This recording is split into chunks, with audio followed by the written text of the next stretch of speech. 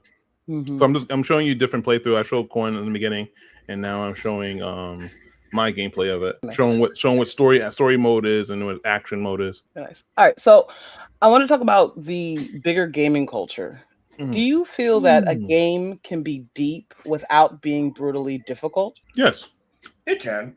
Oh, hell yes, definitely. There's a number of games that prove that theory right. I mean, like, difficulty and story, aren't they like two different things? Aren't they like two different aspects in general? Kinda, but like with in terms of like what you're saying is like, you know, with Dark Souls, it's like a hard game, but it has a rich story. Like Sekiro as well, which I went through hell to beat that game, but when it was so satisfying to beat that game. So I get what Chaz is saying, but yeah, and not every game has to be a Souls-like game.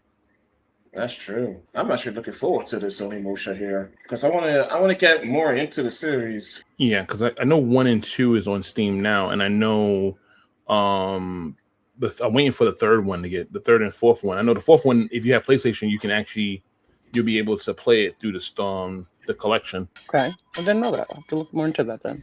Yeah. All right. So, what is the difference between a game being easy and a game being brain dead, especially when it comes to fighting games? Me being a fighting gamer myself, in a way, that's a challenging one there. What do you think makes it challenging about it? Is it more that it being easy, it has enough challenge, but players can kind of get through it? Or is it more of like the mechanics, like the hardware and like the controls that you have to use? That would more so be brain dead. I would probably say mechanics wise. Okay. Like Street Fighter 4 is like more execution heavy. And that game right there, that's not really all that easy to get into like that. There's not that much mechanics on that game. It's just that with certain combos, you really have to have your execution on point because they have something in those games called one-frame links. And you really have to be like, it's like your execution has to be on the mark for you to actually perform that. But I think I may have done this wrong. Street Fighter 4 is a difficult game. Like, well, again, Street Fighter 6 or Tekken 8 with the heat system, a lot of people are saying that game is brain dead. Well, when it first came out, at least. Nowadays, like, some people are still saying that it is, but with like this whole war between the players themselves and the developers, I haven't really played Tekken 8 for a while. And to me, it's like half and half. Okay. I think, like, I consider a brain dead game like a game that you can, like, you don't even have to think about it. You can push a button and the game is over because that's how fast, that's how like simple it is. Like, there are easy games out there, and games can be easier because of how you play. Like, you can unlock the game, and next thing you know, you have the most broken weapon in the game where everybody's almost one shot, and just makes everything just run. You can run through that game. But then you have the brain dead games that's like, why the hell am I playing it? You get bored very easily, very, very easily. Okay, fair enough. That does make a lot of sense. I mean, I'm thinking about like different games that use, like, as you're talking about, like combos and things like that. I think, like, I believe, like, if you look at like Mortal Kombat, like, you know, you have the string of like all the different combos you can have, and they have the different effects. And I know for someone who doesn't play fighting games, you know, that can be very intimidating because you have to kind of remember the order. And I know when I've tried it, I had to look at the screen to figure out the combinations in order to kind of make a move happen. And like Shadow Fox mentioned, if I didn't do it correctly, it wouldn't happen. So it would kind of lead you to a level of frustration for me. But when games, like for this demo, it made it easier to kind of remember like smaller combinations in order to kind of get the same effect and to kind of get you through playing the game, at least in my opinion. All right, gentlemen, we're going to play a little rapid fire. You ready? No. Come on, a little rapid fire. No. Okay. All right. Here's my first one. When it comes to Onimusha, are you going to buy it, wait for the reviews, or are you going to skip it at launch? Oh, that's a damn. This is a damn. I was leaning towards skipping at launch. Oh, okay. All right. How about you, Darkin? Told you no. So, you already know honestly speaking, my answer is I'm gonna buy the shit out of this game. Okay. Yeah, I'm gonna buy that launch, and because after playing the demo, I was like, yeah, I need to play this game. Also, this guy's a son of a. Sorry. Yeah, there's a lot of mechanics in the game that's actually really good.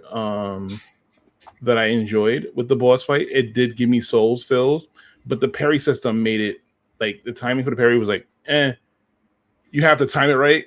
See, like when I just did just now, like you have to time it at the last second to make it work. However, sometimes the hits are like go just but I'm buying it at launch. I definitely want an action game.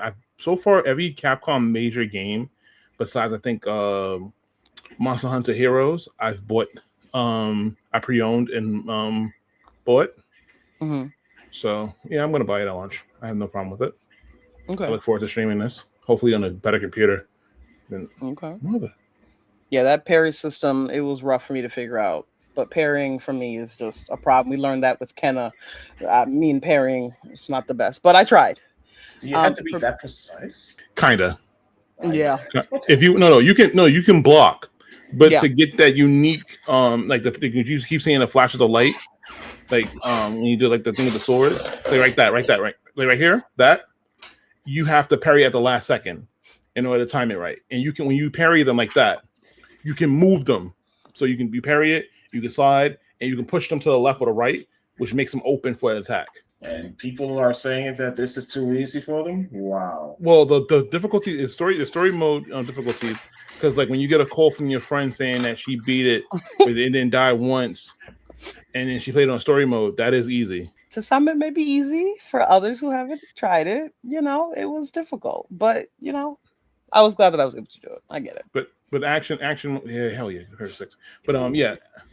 I would say for me, when it comes to the game, and I believe I said it too in my review, I'm gonna wait for the reviews to see, because that's not really like my genre that I normally go for. I was interested by it. I did enjoy it, especially the little surprise they had at the very end of the demo that scared the daylights out of me. I won't ruin it for anybody who hasn't played it yet, but it's actually really good. It made me actually really want to go and play the game, so that's why I'll wait for the reviews and then see about picking it up. All right, one more. But really, it comes for Dark King because I know you played the demo. But what would you say be the biggest positive from the demo?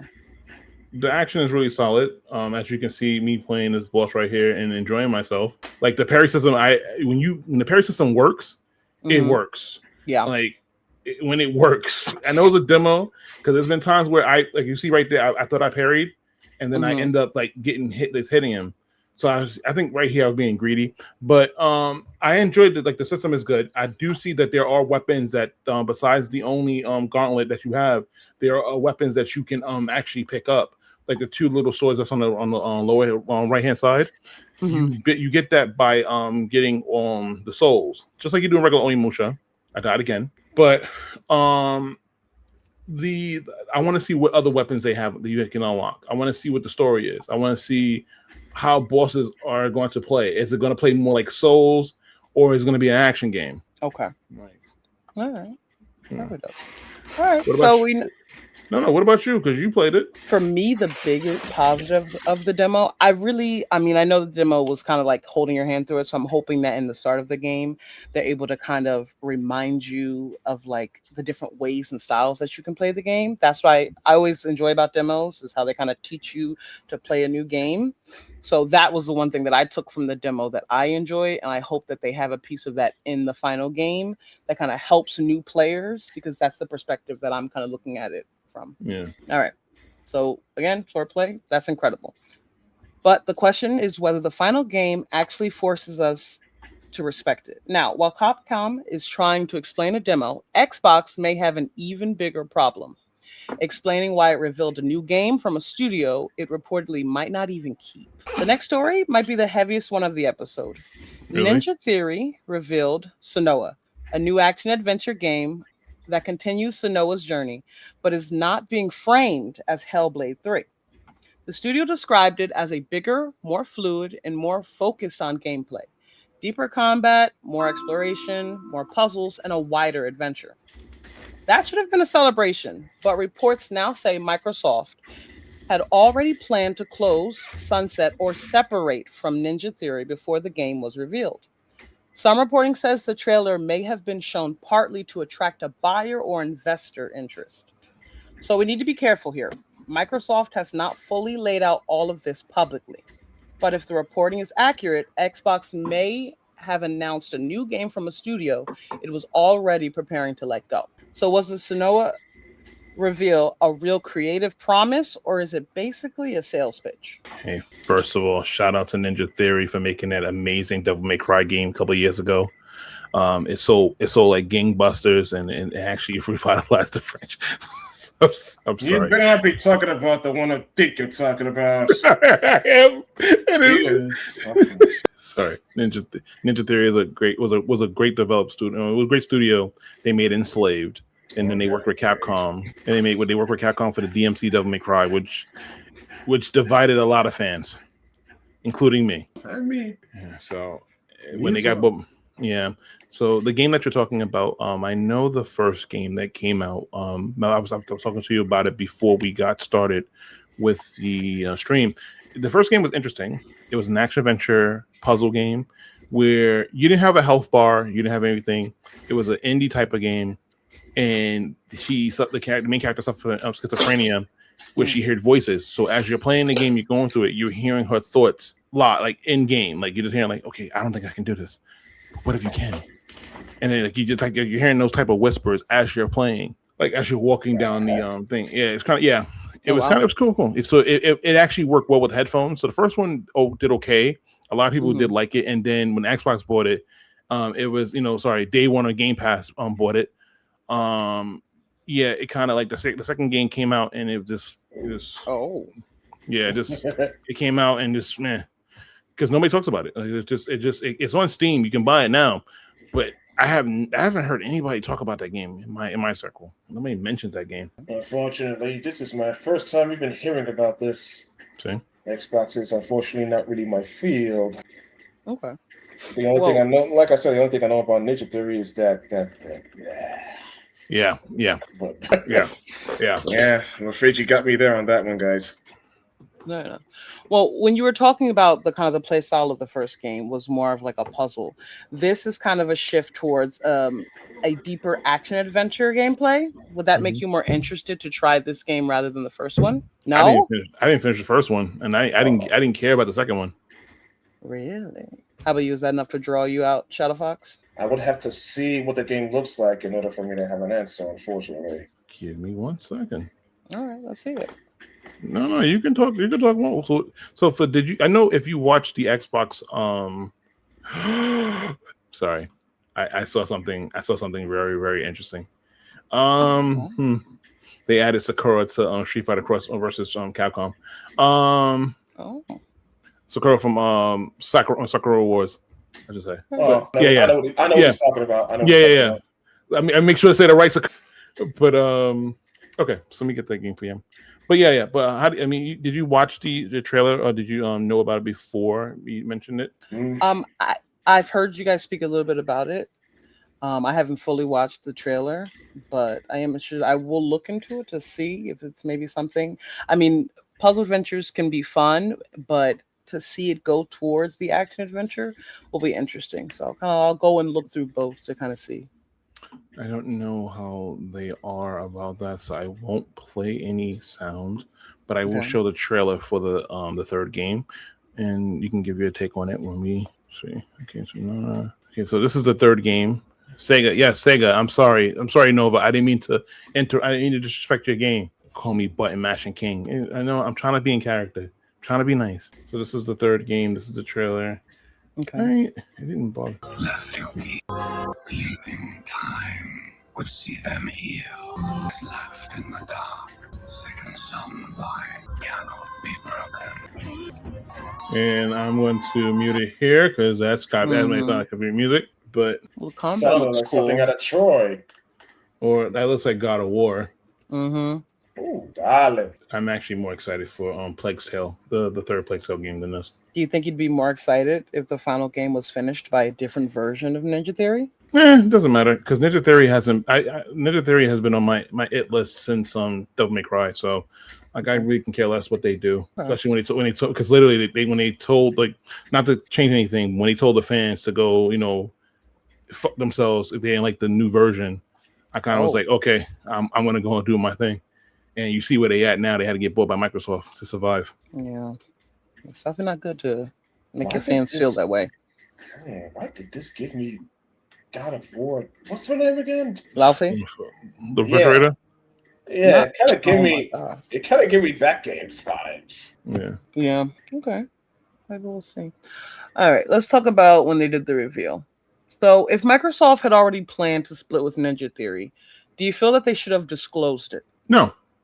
Why would they? Well, why should they and why shouldn't they? Honestly speaking, they close down studios all the time, especially studios that don't make them money.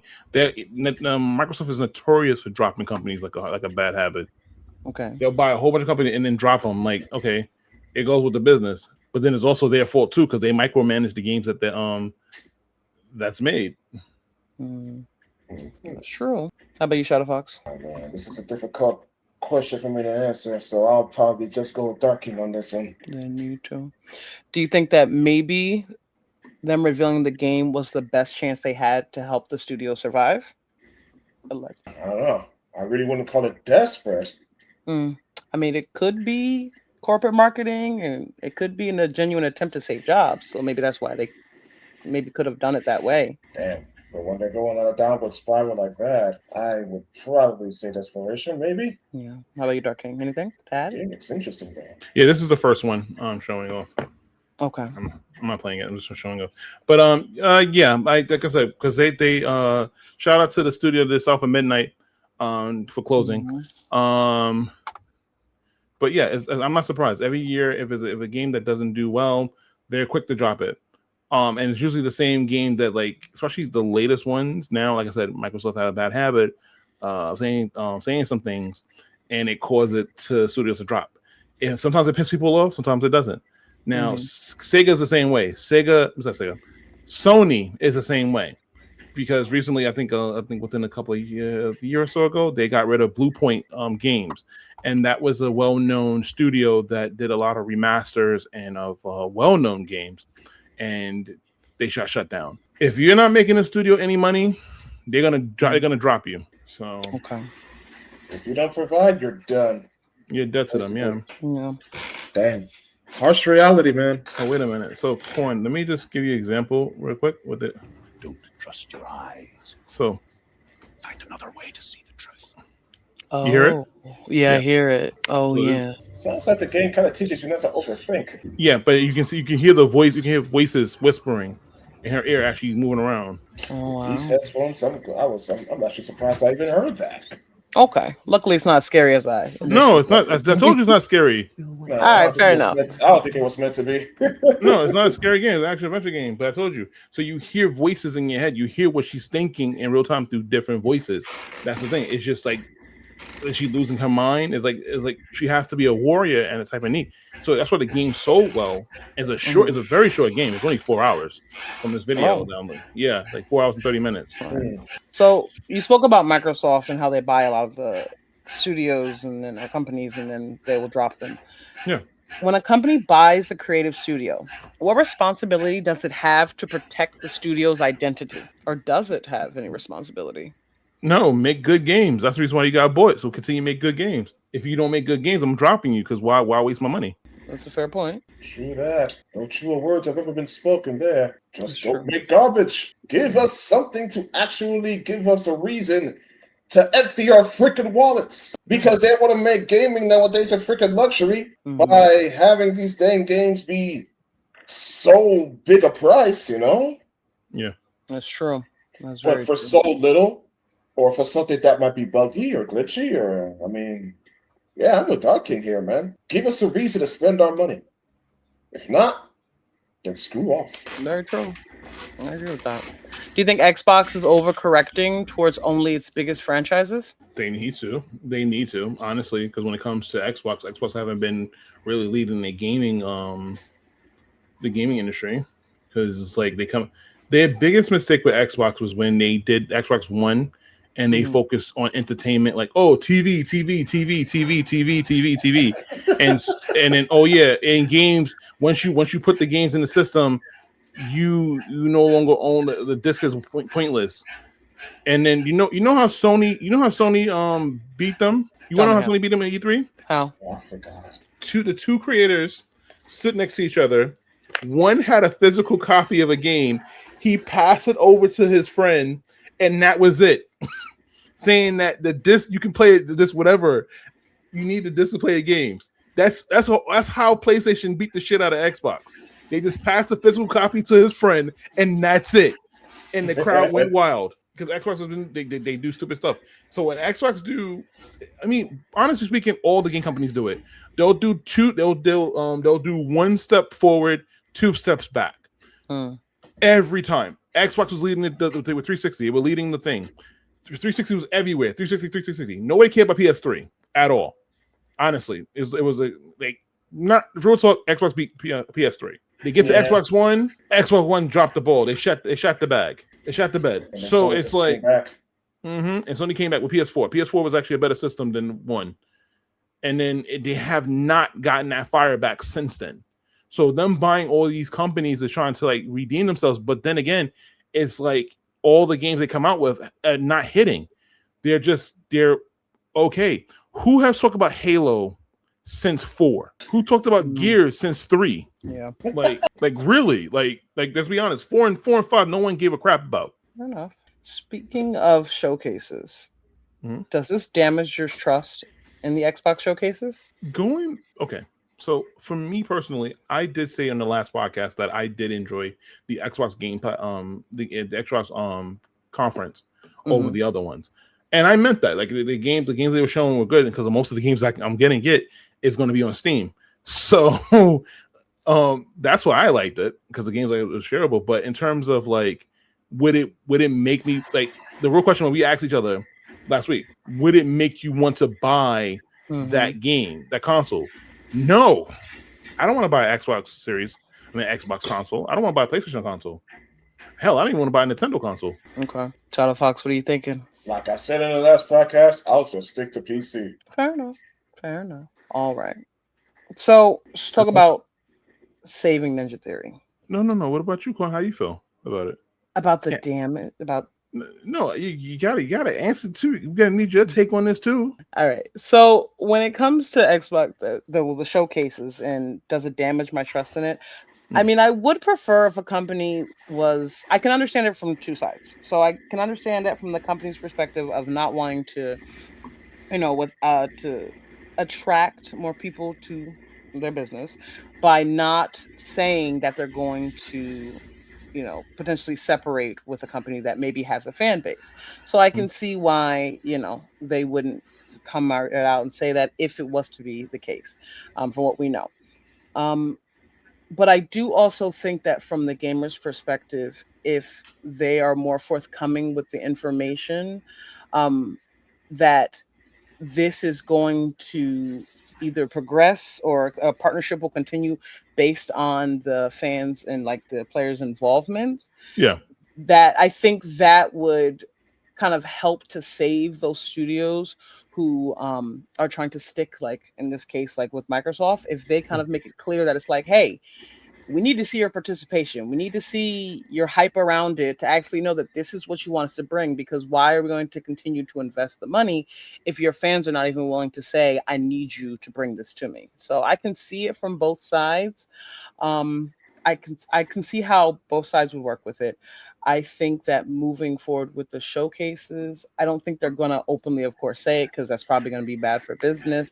But I think if they kind of did it more in like a player-friendly way, or did it more through like social media or polls or things of that nature, that would kind of help the fan base a bit more and could help the studios in turn.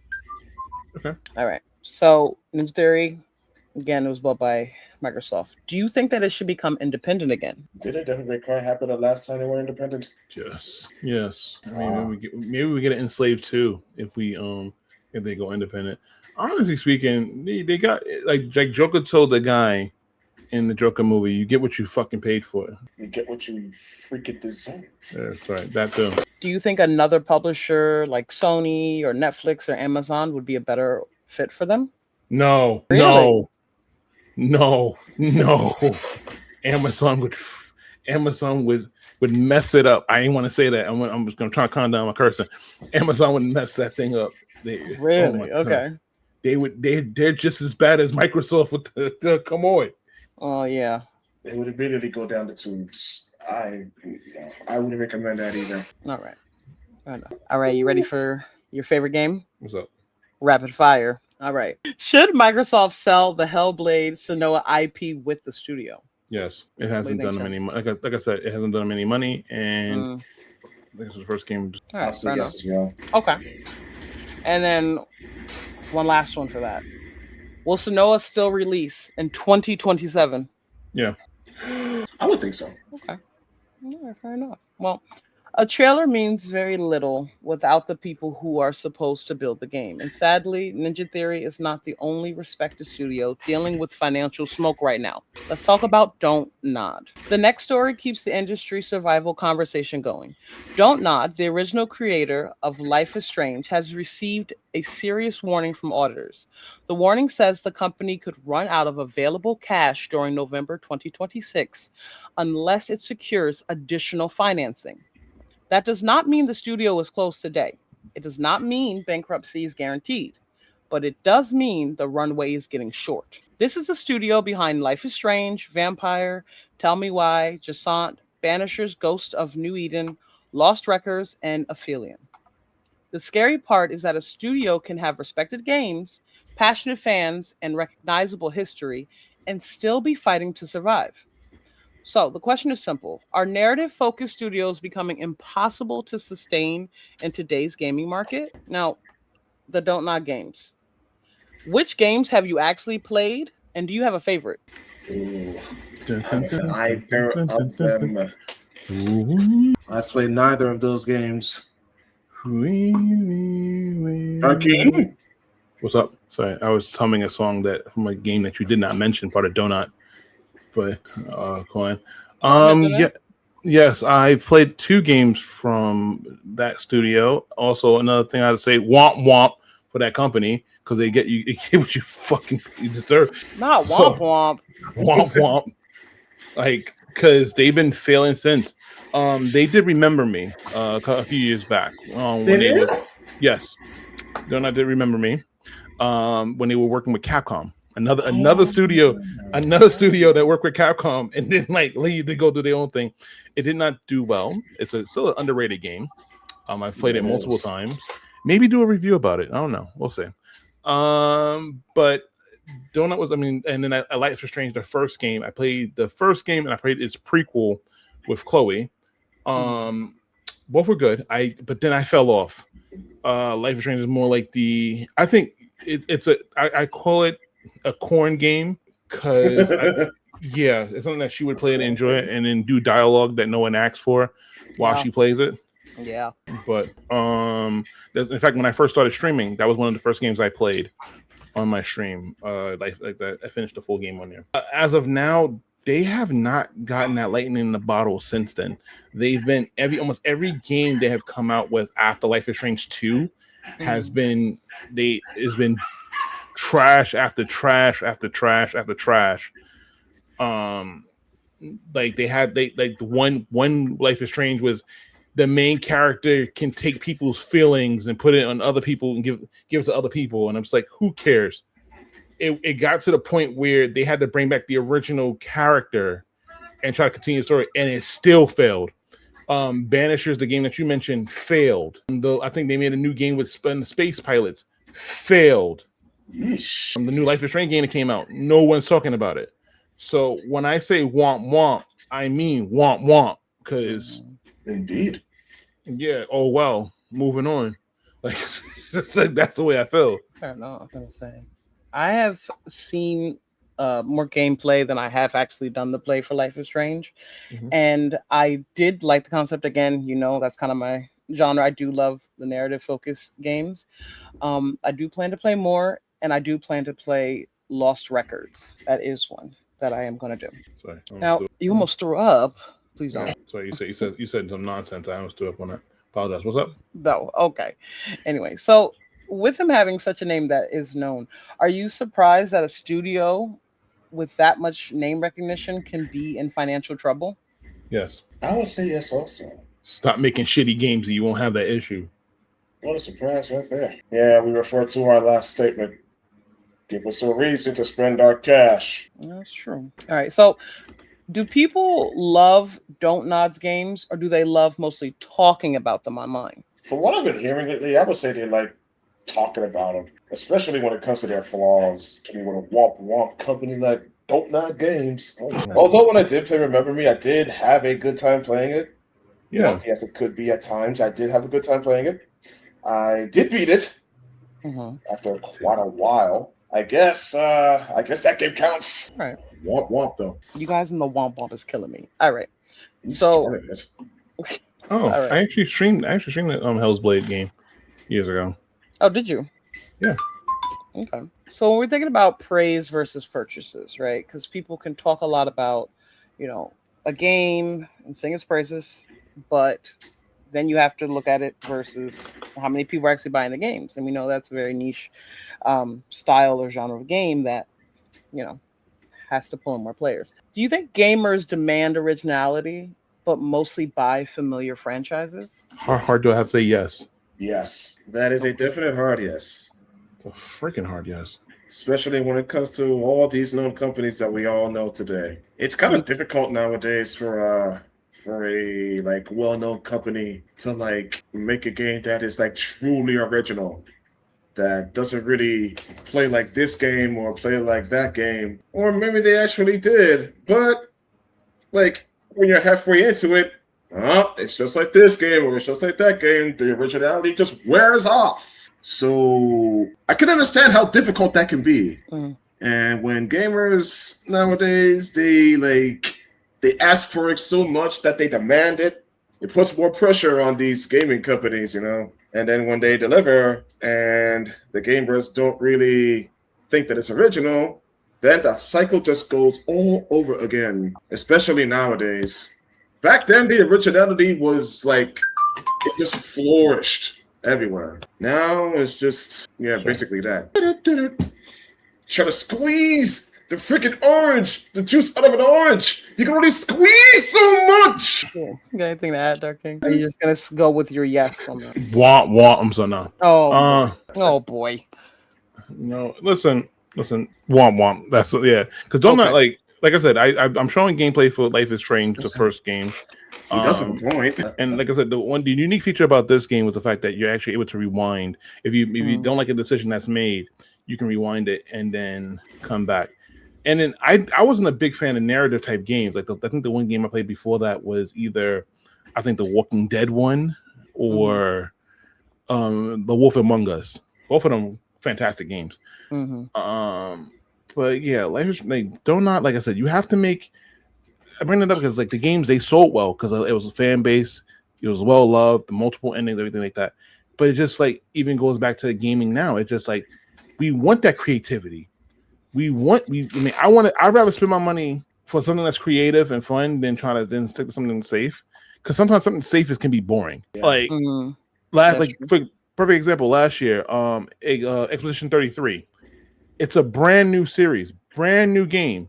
Came out just so like gangbusters. One game of the year on them hoes. Like because we were itching for that. And then also it made Final Fantasy look stupid because people were like, Final Fantasy was like, people don't want turn-based anymore. Turn-based came out. Well loved. What that tells you. So I look forward to Final Fantasy 17 being a turn-based action turn-based RPG. Okay. I think when it comes to like the familiar franchises, I mean, people, understand that from like the first game or maybe the second game, kind of what they're getting into, and they get comfortable and they like the play style, and that's when you build kind of your fan base around it.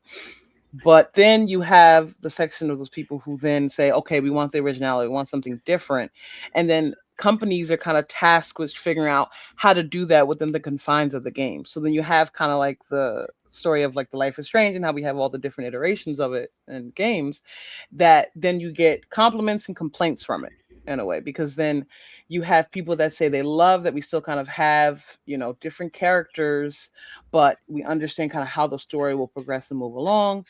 But then, and then you can talked about before, bringing back older characters to kind of bring back that familiarity to it.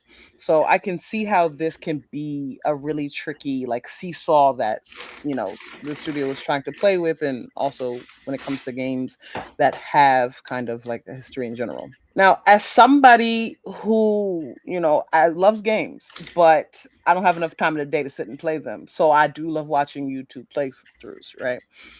Do you think YouTube playthroughs hurt games that are built mainly around the story? No, Why not? it doesn't. No, because like it doesn't hurt. Because like I proven point.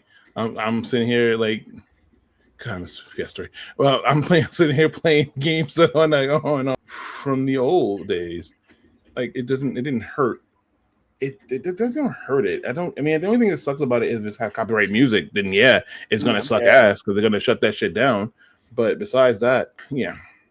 It's like if you're not interested in a game, but if you're interested in the story, I don't think it will hurt it. That's just my opinion. Do you think that it can hurt it? Not necessarily of like knowing what the story is, but more so how many people are then willing to go and purchase the game to play it for themselves?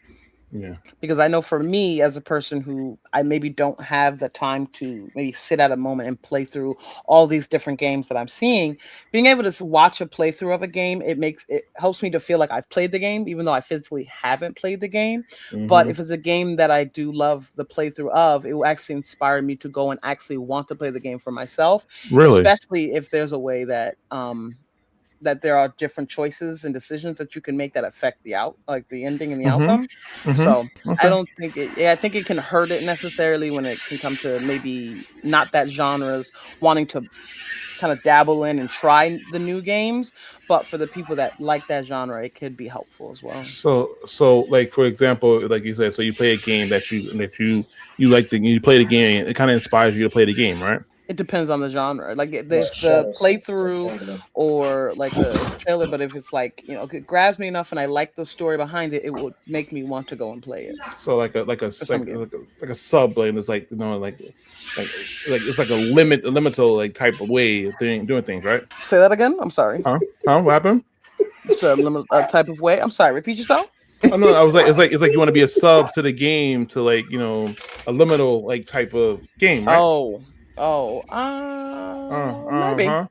Maybe. Gotcha. Maybe. Okay, bet. Now I know we've talked about how much these games about making you spend your money. Would you say narrative games would be harder to sell at a full price? Hell yes. Because why would I pay it? Why wouldn't I pay $70 for a narrative type game? Especially the way they used to do it. It was episodic, so you don't even get the full game right away. They used to do it in pieces. Yeah. That kind of irritates in a way. Well, people buy books and you get the whole story in your hand. It's just a matter of how fast you read it. Okay, so no, you don't understand. Perfect example: Resident Evil Revelations 2.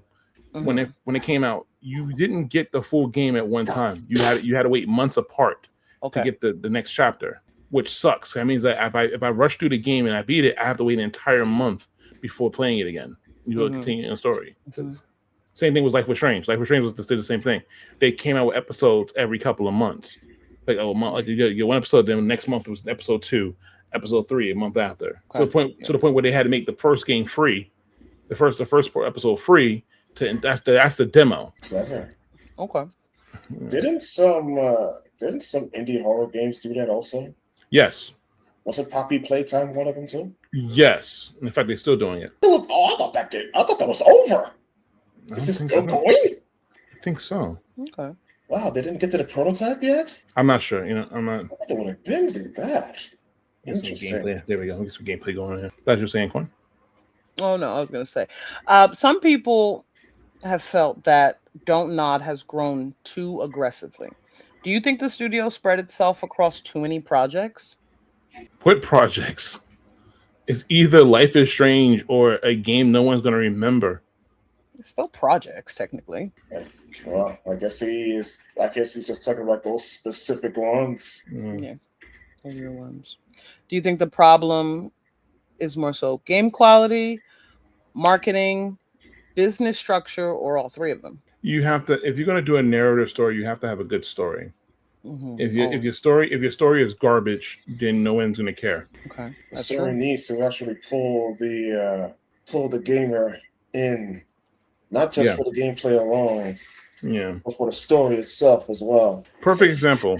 The game that's on the screen right now. Gameplay is mid. Like real talk. Gameplay is mid.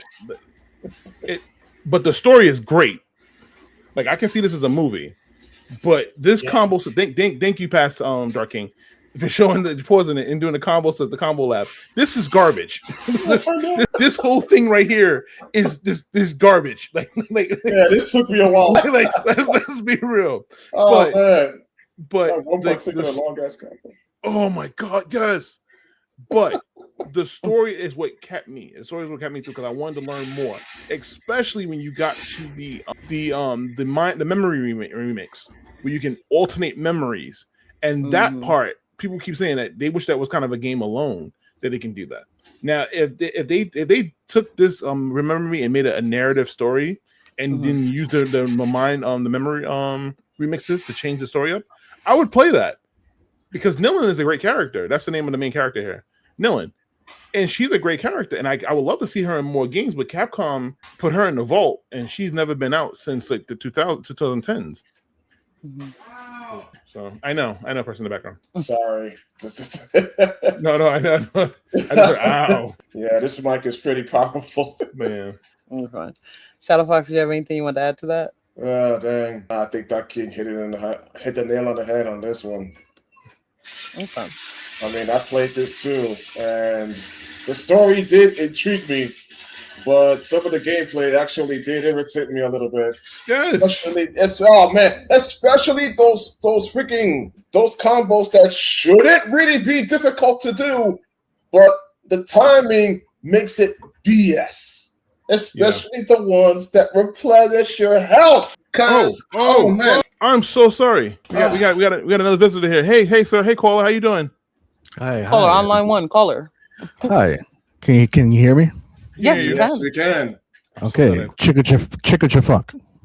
What? Oh my. Okay. Okay. No, I just want to say this real quick, and then I have to head back out real fast. But yes, this one hurts because Don't Nod represents a type of studio we don't see enough of anymore, right? So they make games that are emotional, strange, character driven, and usually not afraid to slow down. They like Remember Me is one of those prime examples that I fell in love with, because I played the game 3 times, beat it 3 times, even God damn. have a cool playthrough of it, because I love that game.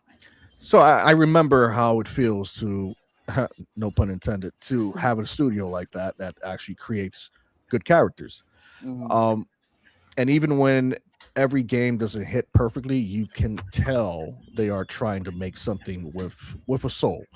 But this is where we have to be honest, right? Respect does not always equal sales. A studio can be beloved online and still not have enough people buying the games at a full price. And that's the brutal point. Like, a lot of gamers say they want original games. They say they're tired of sequels, remakes, live services, prequels, and the same big franchises. But when original games come, a lot of people wait for a sale, wait for a Game Pass, watch a playthrough, or just talk about supporting it without actually supporting it. Point blank is Onimusha. A lot of people wanted Onimusha back again, and now everybody's bashing it about how easy it is, you know? And that hurts the sale of the games, because it's like, okay, so I guess we're not good enough for you guys anymore. And you know, I'm not judging everybody, because money is tight and games are expensive. Point in case GTA motherfucking 6. Oh my gosh. But the industry is showing us that praise alone does not keep a studio alive. The other thing with Don't Nod is that it's ownership, right? They created Life is Strange, but they don't fully control that franchise. That matters. Imagine creating something that becomes your studio's identity, but the long-term power of that brand belongs to someone else. That's a tough position. For me, Don't Nod situation is a warning sign. If studios like them disappear, the industry becomes colder, you know, less weird, less personal, less willing to tell stories that don't fit inside a battle pass, Mhm. or and that's sad because everything has to do with money, and we're like Fortnite passes and all this other stuff. Shout out to Fortnite. But yeah, everything. Yeah, but for my question is, would Donut be a better position if they owned Life is Strange? Do you think? I believe they do own it. They make they're not bought under anybody. They're own in the company. If I'm not mistaken. No, but they don't own Life is Strange. No, it's with they were Square Enix. That's why. Yeah. Mhm. Yeah. I mean, honestly speaking, with Square maybe doing, they may be dropping them like a bad habit because I think that was what they're doing their initiative with the Western states, and that's why we got for shit. I mean, for Spoken. Oh, yeah, that's true. That's yeah. Mm-hmm. So yeah, if they don't, shout out to Corn for playing that game. If they don't do what they need to do, yeah, it's gonna go bye because that's why we can't get Remember Me too because it's on the Capcom. Right. Correct. It's definitely on the Capcom. Shitty ass combo lab. But yeah, that's just my 2 cents on Don't Knob. That was 50 cents, Yeah, that's true. That was 75 cents. We enjoy it. Look, that's all we can get. Not complaining. But Talk about getting your money's worth, you know. not the coins. We're on the Sonoa. Oh no, this is the Sonoa. Yeah. Oh, okay. Well, Sonoa. Yeah, okay. Sorry, technical difficulties. Yeah, I see. Hold on, let me do this again. Yeah. Yes. Do you think would a Netflix style partnership make more sense for narrative games? No. What? No. Why? Now, Netflix, stay out of gaming. Real talk. Dark King forever here. Hi Netflix. Don't do video games. Full stop. Hi Netflix. I would love for you to be part of our world. yes. No. Please come by and do as much video games adaptation as you want. I would love to see a Stranger Things video game adaptation like Final Fantasy VII Remake. That would be great. There is one, and it's better. It's better than Stranger Things. Look what it's done to WWE. Exactly. Oh, Jesus, no, Netflix, stay away, please. Please and thank you. We love you, Netflix. We love you. All right, so Chaz is leaving. Yeah, I'm gonna spread that hate love. Yeah, he left. Yeah, he left. Yeah, because Chaz is leaving. Damn, why'd you? Oh. I didn't kick him. He left. Oh my god! All right, you know what time it is? Guess what time it is? It's rapid fire time. It's rapid fire time. Stop making this a thing. I'm making it a thing. Too bad. Which Don't Nod game or franchise deserves to survive most? Remember me. I mean, like it's on the fucking screen. I mean, Only like It goes without saying, man. Oh, okay. And it proves the narrative. Right. It proves the bullshit narrative that they're going to say. Yeah. As hokey as the gameplay is, man. As hokey as the gameplay is, as BS as those certain combos were to pull off, especially the ones desperate situations where you have to do a certain combo to refill your damn health bar or your cooldown. Oh, that too. In your health. Oh my God! Don't remind me. Aside from all of that, I loved playing that game. Yes, loved it. I loved it. Yes, the game had that charm. It really did. And the story was intriguing as heck. So there you go. That's all I gotta say. No. That anger that Sean Fox had about that, I feel him on that. Because I agree. What the fuck? Yo. If they can do a remaster of this game and take out that bullshit and just have it where you have a health bar or like items that you return to finish your health. Or I'll take it. Or you have to finish the combo strain itself. Because a lot of times, if you mess up a combo, especially because they had combos where you press square, X, Y, and the thing about it is some were joined, so it would double the healing or double the damage or double whatever. You fuck up that combo, you mess up your healing, especially at critical times. Yeah, it's like you just want to tear the controller in half. Especially when there's like multiple enemies, like right there. Especially when you're surrounded. Oh, and the light, and they added the light feature. Yeah. All right. Love this game though. I see you guys feel strongly about it, and I agree with you. It definitely is going to be that to survive. So, but hold on, but one quick. So answer Chaz's question. I know he's not here to defend himself. So he mentioned about donut when what the thing is, and I'm gonna say hi Telltale games. Nice to meet you. not nice to meet you. Nice to meet you, because Telltale was playing the game with the narrative thing, and then after Telltale went popular, that's when Life is Strange came out. So if it wasn't for Telltale doing their games, we wouldn't have Life is Strange. True. All right. Well, that is 2 studio survival stories back to back. But now let's zoom out from the studios to the players, because even when a game releases, even when we buy it, the next question is brutal.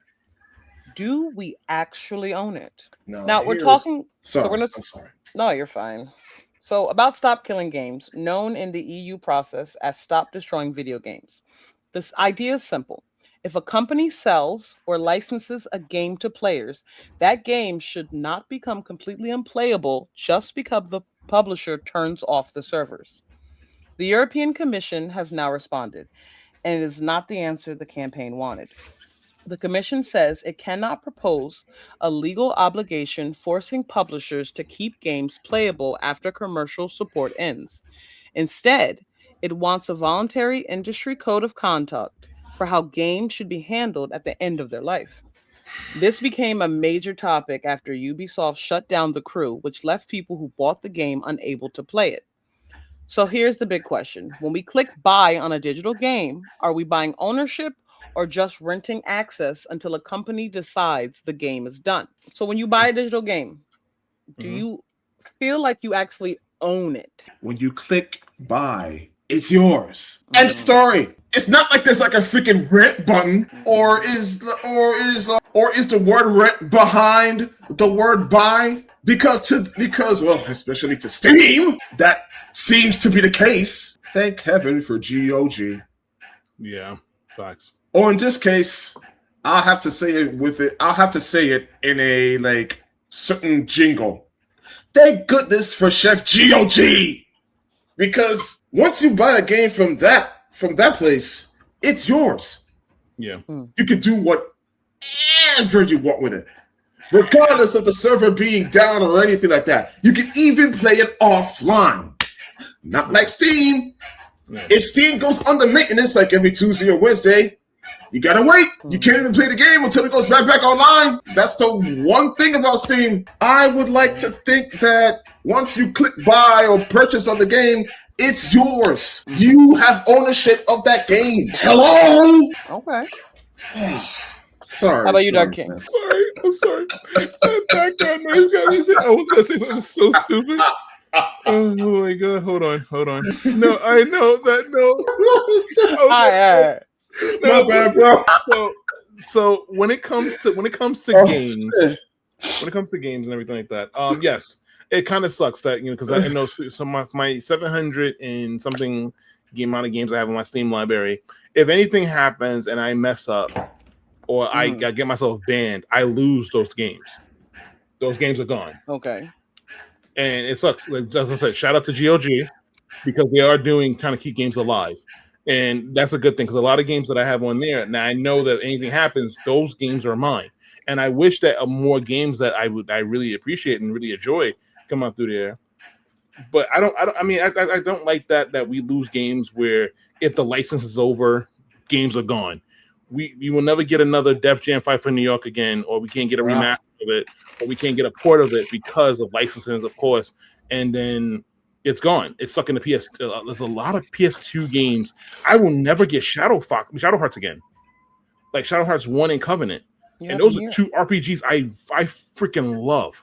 Like those are one of my favorite RPGs of all time. Is that game called Shadow Hearts? You have Shadow Hearts. Shadow Hearts. What to say? No, I misspoke. Here. I misspoke. Sorry about that. Holy shit! I got my own game. Woohoo! It's called Shadow Hearts. Like Shadow Hearts and Shadow Hearts Covenant, and both were really good RPGs. We'll never get it back because the licenses is like stuck under a company. So we can't. God forbid. I'm glad we got Grandia, but even with that, a lot of times if the license go bye, the game goes off Steam. Shout out to Crazy Taxi because you can no longer buy Crazy Taxi anymore because Sega pulled the license because Sega has a bad habit of doing that. As much as I love Sega, unfortunately, I had to agree. Yeah, because they did with Yakuza. Like a lot of Yakuza games now, when they bring out the new version of it, they get rid of the old version. Yeah, they even took the original Sonic 1 off Steam because of Sonic Origins. Yeah, which I'm glad I got. And when it comes to Sonic X Shadow Generations, I hear that they're petitioning Sega to keep the original Sonic Generations because of all the freaking cool ass mods that the people made.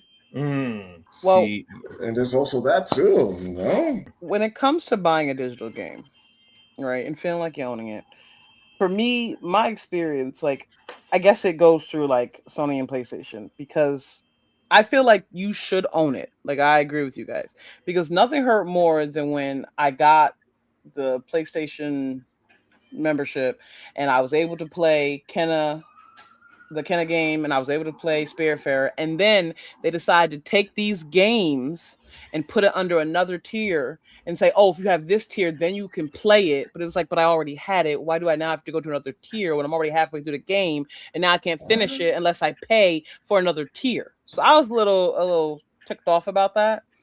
But yeah, I definitely agree with you guys where I feel like you should, when you buy a digital game, you should own it.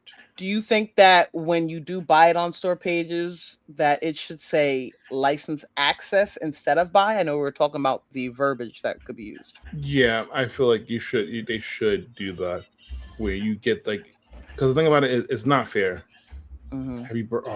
Yeah. Fair enough. As you're watching, I'm playing old clips of a game that I think I don't know if you still can buy it. You can still buy this game, yeah. I think I still had a physical copy of this. Yeah. All right. But How do you feel, Shadow Fox? I just hate that, man. That it says license instead of buy? If we're just quote unquote renting a freaking digital game, then like I said, put a freaking rent button in there, damn it. Don't freaking make us think that the game is ours when we freaking click purchase or buy or anything. Yeah, the game is ours. We should do whatever the hell we want with it regardless of license. Yes. Yeah. You know how much that irritates me? I don't even hate Steam, but I really, really wish they would freaking follow in GOG's footsteps, damn it. Which I know they're probably not going to do it. And that is sad. Yeah. Would you still pay $70 if the button said license instead of purchase? No. How much did you pay? Half that 30. Like, because the thing about it, the thing about it is the fact that if I'm paying, for example, Grand Theft Auto 6 come out, right? Yeah. 2 years in, the game, nobody's buying it. The game is trash. Everybody hates it, whatever. And they decide to pull that game, and they won't give any refunds. They won't give any refunds to that game. You know how pissed people are gonna be? Oh yeah. Like, and then they're gonna probably do some way. That's why they haven't put it on PC, because they know damn well PC's gonna have all the mods. So it's like, I don't know. Like, even the dogs agree. Yeah, dogs agree. Oh shit. I don't know. Should online servers or online only games have a minimum guaranteed support window? Well, going back to what I said, I said a while ago when it comes to wrestling games. Wrestling games do that, where they have like, you get to play the game online for a year or something like that. But after the new game comes out, then that's when they go, okay, we're gonna close down the servers on this. You can't even get the creative characters. So if you make a creative character and put it on the online, you're stuck. You're stuck with that. You can't even get that character back anymore. Once you're fucked. I don't like that. Okay. I'm sorry about that. That freaking noise on my ceiling fan was grating. I had to freaking tone the down. Sorry. That's what happens when I have it on high. Yes. I mean, I understand. Continue. Now, you were talking about that if like a server does get shut down too quickly, should players get a refund? Or like, should there be like a percentage of the refund for what? Because they did get to enjoy the game for a period of time. I don't think a refund per se, because like I said, if the game, you know what? No, because right now it's a refund.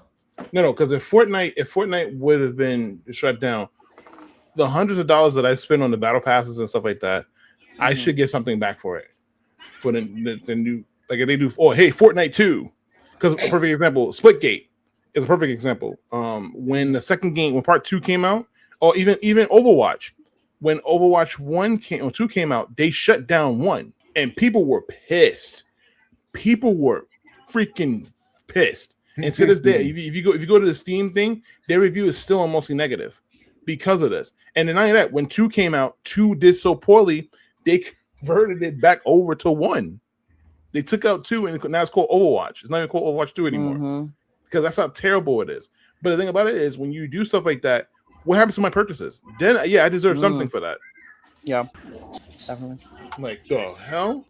Okay, Yes, so basically, just give us something back. Yes, something back, like either a half off on the latest season. Okay, all right. Especially if you're doing it unexpectedly. Now, if it's been like 6 years, 7 years, and you know that it's about to go out, then I would understand. Like, okay, hey, I had this skin for like 5 years now. It's just stuck in here. Like Call of Duty is a perfect example. Whatever skin you buy in that first game, you can't bring to the next game. Okay, all right. So you feel like there should be like a warning label or like a notice that like once a game kind of is gonna get to the end of its life, that it should like let the player know, hey, you got about this much time. You have 30 minutes basically to be like, hey, make this choice if you want to, but like we're out of here. We're cutting out at this time. So Yeah. Fair enough.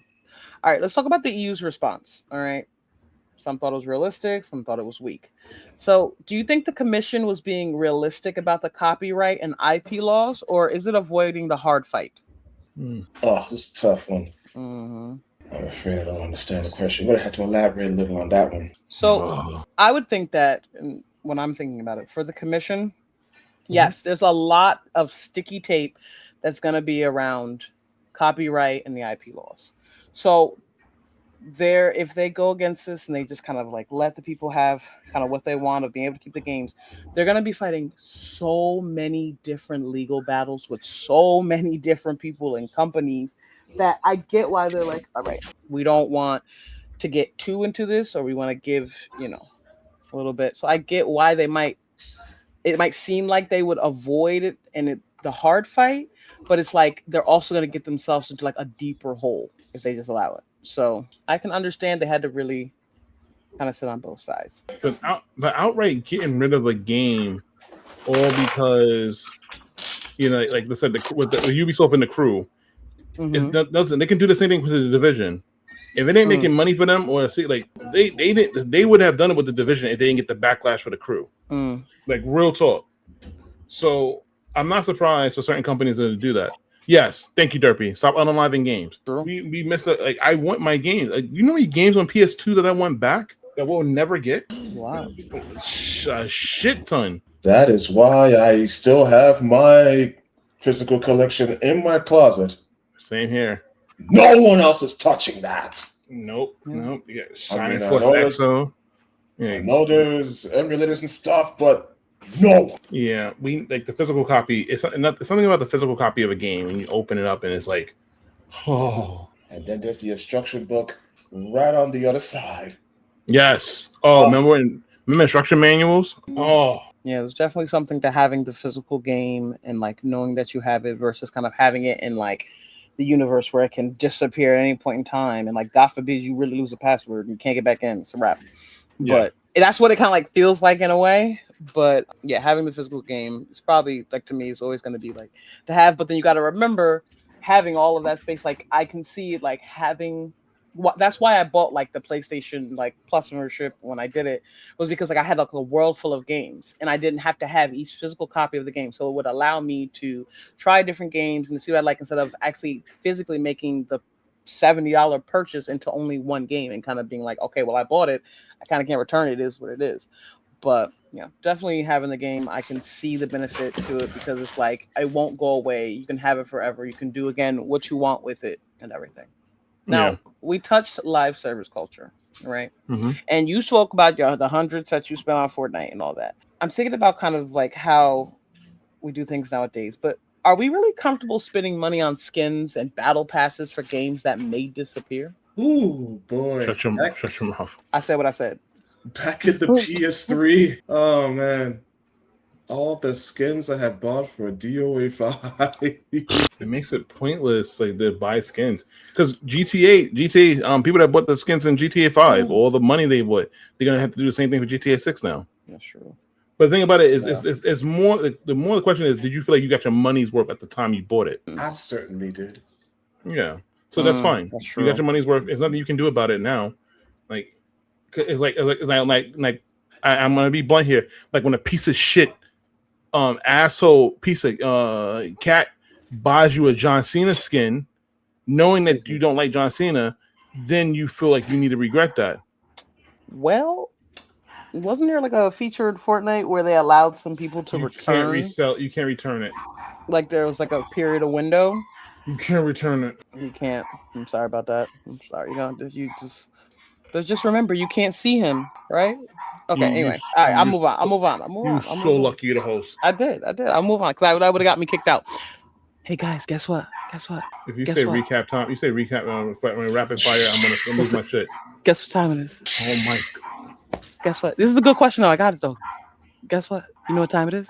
Oh my god. Hold that thought. I can't take it anymore. I gotta close my window. Son of a god. Freaking dogs. I think everybody knows what time it is. This is only It's rapid fire time. It's rapid fire time. Stop making it a thing. I am. Too bad. Anyway, I'll wait for Shadow. All right, you back, Shadow Fox? You ready for my rapid fire time? Oh my god! Stop making it a thing, please. Too bad. Name one game that you would be genuinely upset if you lost it forever. Now I know you said the PlayStation 2, but I'm asking for one game. Uno game. What was the question? Name one game that you would be genuinely upset if you lost it forever. Like never coming back. Too bad. So sad. Have fun. One game. Yep. Wait, One game. One game only. One game. One game that will be lost. If one game was lost forever, how would you like? Yeah, I say Def Jam 5 for New York. Like, cause like I want to play that game. I want to play that game on HD, and you can't. I want to play online with my friends, so I can do the devastating moves on them when they least expect it. That's true. God damn it, Virgil, you piece of shit. Sorry, I had Baka flashbacks. How about you, Shadow Fox? What's one game that would just destroy your soul? Oh my god, if you lost it forever. There's a lot. I know. Oh, give me one. This is a tough one, man. This is It's a tough one. No, okay, hold on. I'm sorry, that game's already gone. Like it's my current game now. Then the game I'm looking at right now, Devil May Cry. Like if Devil May Cry 3, you couldn't find it anymore, I would be hurt because that's one of the best games in the franchise. Oh yeah. Prequel aside, it is one of the best. Now there's some duds, like two in Devil in DMC, but like 1, 4, 3, 5, greatness. Actually, I think there is a game that you can't really get anymore. There's a lot of games you can't get anymore. I'm not even sure if you still can, but Tekken 5 Dark Resurrection was a freaking guilty pleasure game for me. Yeah, Shadow Fox. You have PlayStation 5? You have PlayStation? No. You can actually play Dark Resurrection on through the game catalog. There's only the PSP one, which is still good. That's the original one. That's the goated one, actually. True. I mean, I couldn't get it on emulator, and that's so like. There you go. But there you go. That's what makes this question tough. If it's lost forever, yeah, but you can still emulate it. Okay, so let's just add the fact that it can't be emulated at all. Well, then I would say Tekken 5.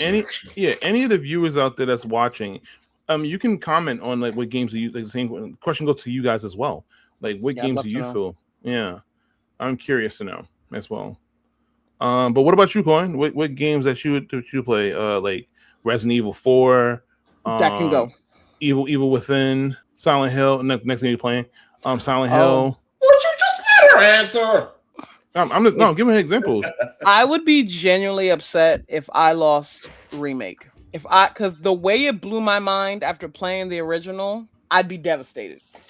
You beat the Remake? Yes, I beat Remake.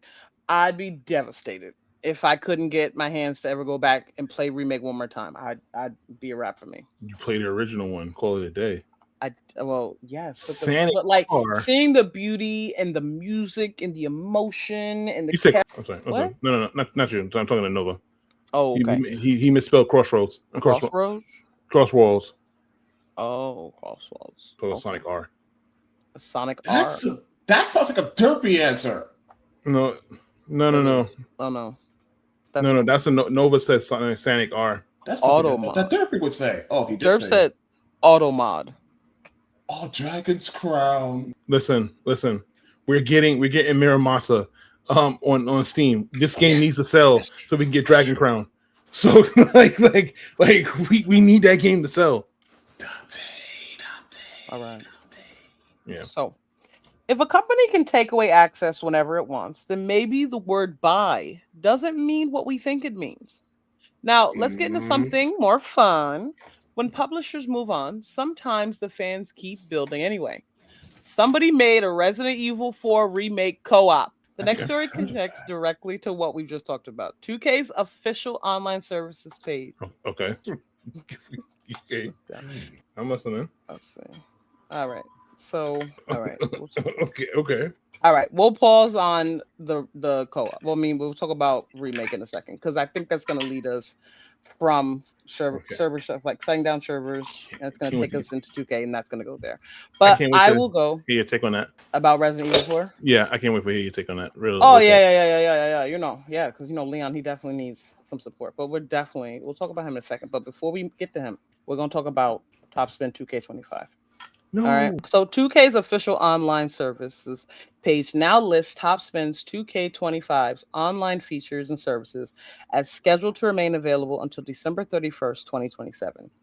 That sounds like good news at first, because earlier reporting said the game was previously expected to shut down at the end of 2026.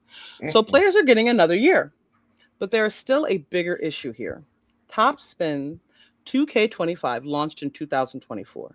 And even with the extension, we are talking about a modern sports game that already has an expiration date. 2K says supporting older titles eventually becomes commercially unfeasible as players move to newer games. I understand the business side, but from the player side, it still feels a little weird. You buy a game, you build a career, maybe spend extra money, and then the clock's already ticking. So here's a question, because you're talking sports, remember? Mm-hmm. Are sports games becoming temporary products by design? Yes. Okay. Axe Madden and 2K. As and WWE also for that matter. 2K. 2K spreads around a whole genre of sports. See, and FIFA. When it comes to 2K, I mean, I have a whole thing when it comes to how they change the different years and the story and what they offer to different players. But if you knew that the sports game, the online life already had a timer, would you really want to still buy it? No, I'm not a big sports guy. The last sports game that I purchased, real talk, was Captain Tabata. Because it was an arcade soccer game, and you can do dashes through like people and kick the ball and any sports game I'm playing or you see me playing, it's either a H game or a arcade game. Don't ask what H game means, but it's either those two. Okay. All right. Anything? I know you're not a big sports guy, but maybe you got something for it. You want to know what was the last sports game I ever really put some effort into? Do tell. Remember NBA Streets? Yo, listen. They just made another game, but it's like NBA Jam more than Street. Oh, what about Ballers? Oh, NBA Hang Time. Oh, NBA NFL Blitz. Yeah, fair enough. MLB Slugfest. Yep. Well, I think it's interesting what Derp said. He said, considering that they're a yearly game, yeah, they're meant to be temporary. Yeah. So it sucks, though. It sucked. Okay, so back when I used to work at GameStop, right? One of the things that sucked about sports games was it had a small shelf life on when you can sell these games, because at the end of the day, those games end up being 95. You get cents for those games. You wouldn't get some. I remember when you go to GameStop and somebody they're trying to sell games to get the new copy, and they go here's 2K24. 2K13, and it's I scan it. I was like, oh yeah, you're gonna get 13 cents for this game. Oh my god. Might as well keep it. That's your game now. Yeah. you have to if you're gonna return that game, you have to return that game like maybe the same week you buy it. Because after like a month in, that the value of sports games go down heavily. Isn't that the same thing for all games?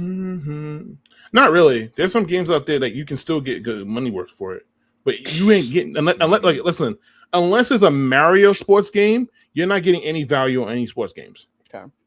Unless it's like an arcade, like a really good sports game, like Blitz or like the old 2K, like 2K2, the football. Oh, Mario Power Tennis was a game that I also put a lot of effort into. Yeah, or the Mario version of NBA Street Volume 3 for GameCube.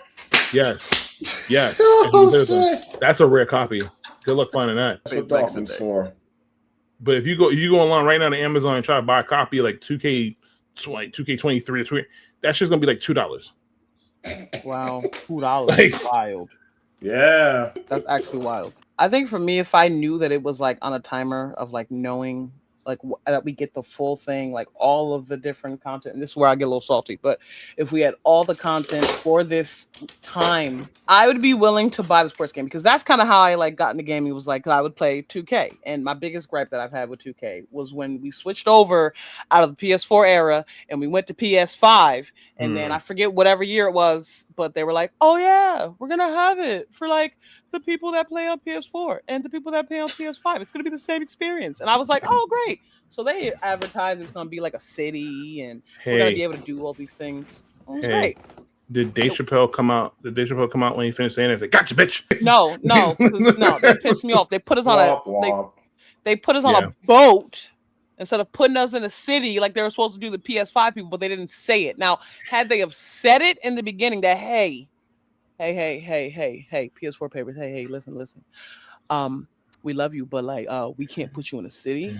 That's gonna be for PS5. We'll put you on a boat, enjoy your cruise. I would have accepted it, but I couldn't do it. So I think that kind of hits a little different when it comes to like sports mode, like sports games, but with the timer. Now, do you think that? All right, you're done. You got it. You good? You good over there? I'm good. I'm good. Sorry. Just reminiscing about the past. But yeah. All right. Do you think 3 years for an online window is fair for a $60 or $70 game? No. 3-year window. You got Fortnite, 3 years. Fortnite's free to play, and it's been out for 7 years. But you should do the math of how much you spend in a year on Fortnite, and would that make sense if you were to stretch it out over the time span that you've played it? Have you ever done the math? No, I don't want to do the math, because if I do the math, I bet you don't. I realize I'm fucking. Don't insult me. I'm not. I'm just saying.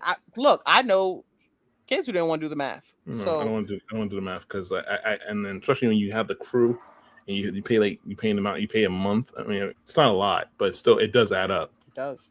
Because like if I was gonna stick with the Game Pass, I wouldn't have to worry about it, because Game Pass, if you paid the $30 Game Pass, you would have gotten thing. But when I realized I don't really use Game Pass as much as I should, it made no sense. Okay. But 3-year lifespans, no, because like I would rather play a game that sports games I understand, because sports games like I said, the longevity is only a year. Grand Theft Auto, like would you, like I said, going back to Grand Theft Auto is more a better example. Would you be mad that you paid all this money and you paid Grand Theft Auto 6, you do all this stuff, and then 3 years later they announced Grand Theft Auto 7, which that's never happening. No, we're never seeing 5 for. Yeah, I'm not seeing Grand Theft Auto until I'm in a senior citizen home. That's facts. We're not seeing 7. 7, like Grand Theft Auto 7. Like we might get one every like 10 years. You said San Andreas? Oh God! Not San Andreas. Don't remind me of that. Oh shit! Here we go. Oh shit! Here we go again. Give me 2 number 9s.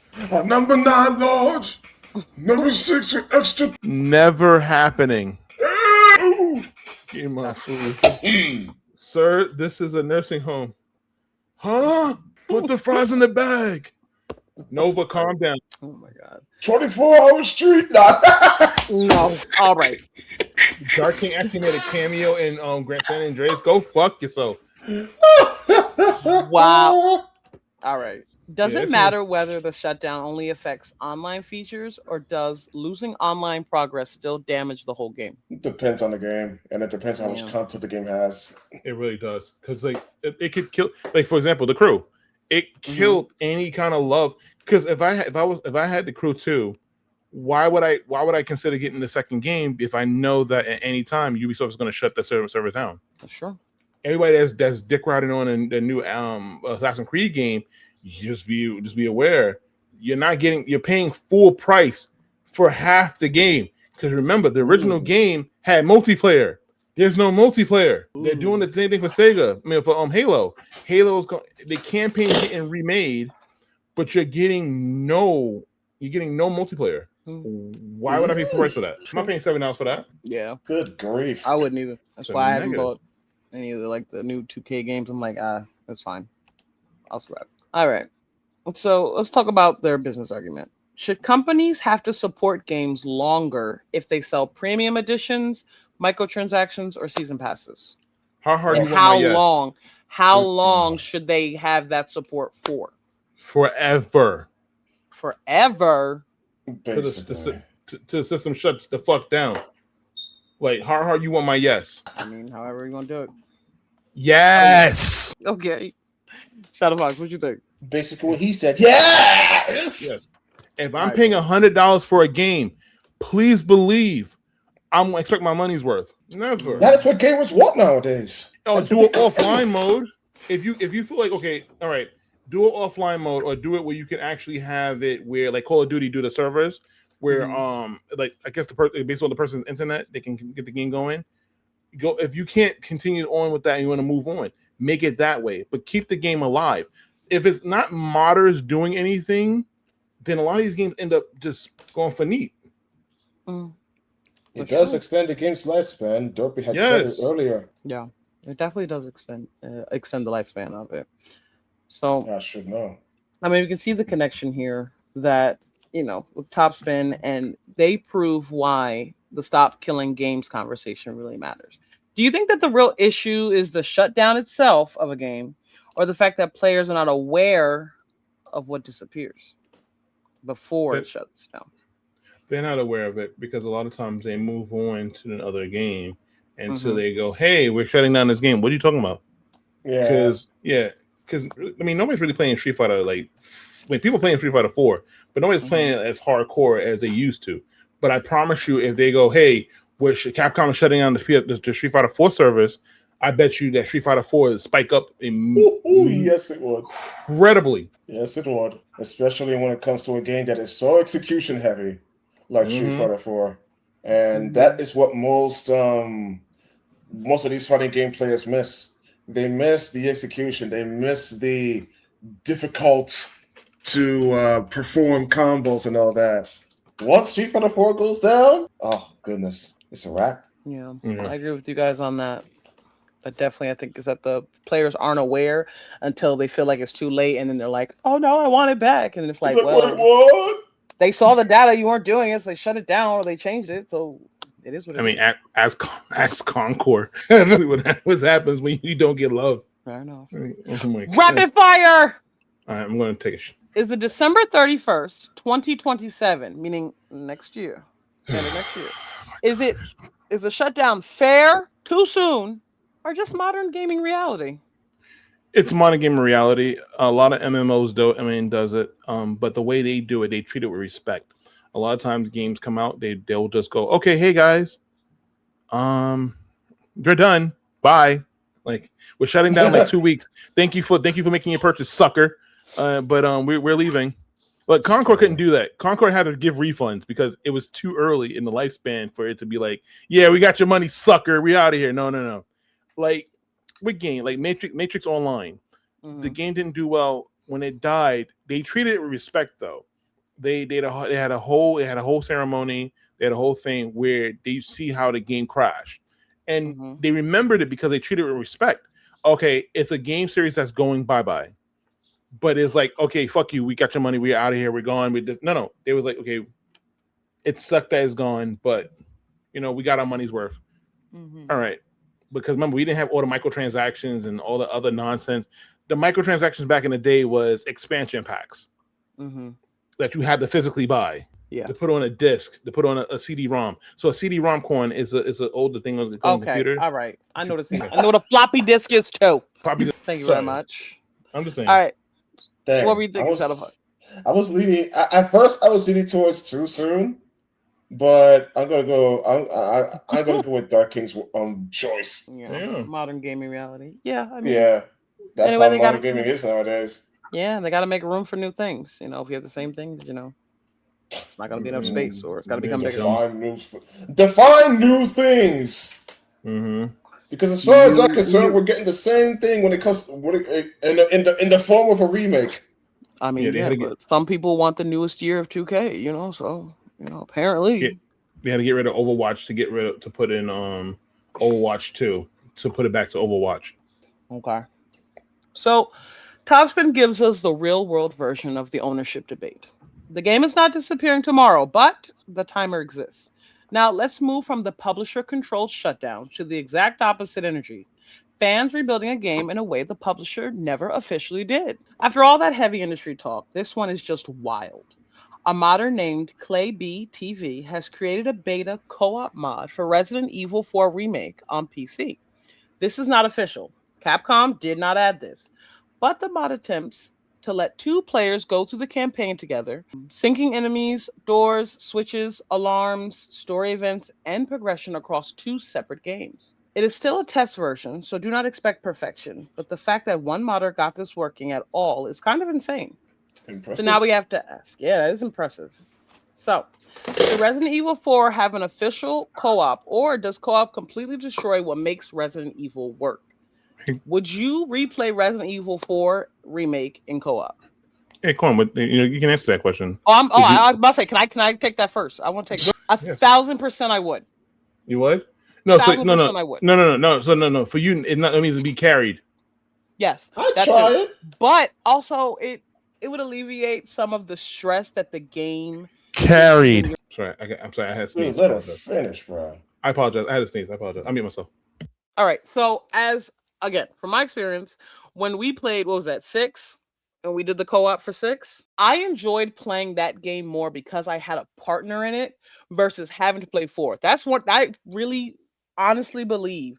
That is the reason I refuse to finish 4, because I'm terrified. I don't know what to do. I have no one to look to. I have no one to give me guidance. And I'm like, I'm screwed. So having a partner in co-op makes it, again, for players that maybe are new to the series or don't play a series at all, it makes it easier. I can understand for like the people who are like, oh, like really invest in the game and know the history and have played from all the way from the beginning and, the single players and all that. I get it.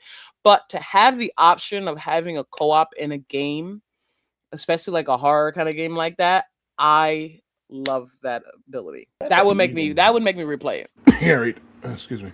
Oh, knock it off. Whatever. Tomato, however you want to say it. But it would make me want to play it. Yeah, you're fine. I'm saying carried because that's exactly what would happen. But no, I would try the mod just for how silly. I mean, because the game can be, especially with the remake, it can be chaotic, and Capcom's not going to do it because they're talking nonsense about they're not going to remake. They're not going to remake 5 and 6, which 6 okay, but 5 was fun co-op. If you play with a friend, it's a fun co-op game. It's a very fun co-op game. 6 can eat all types of dick. The realest of real talk. Okay, Shadow Fox, what do you think? Are you playing it if it's co-op? I'm not that experienced with Resident Evil, and I've never played the remake. But if I did, I'd try it. But who would the partner be? Yeah, that was going to be my next question.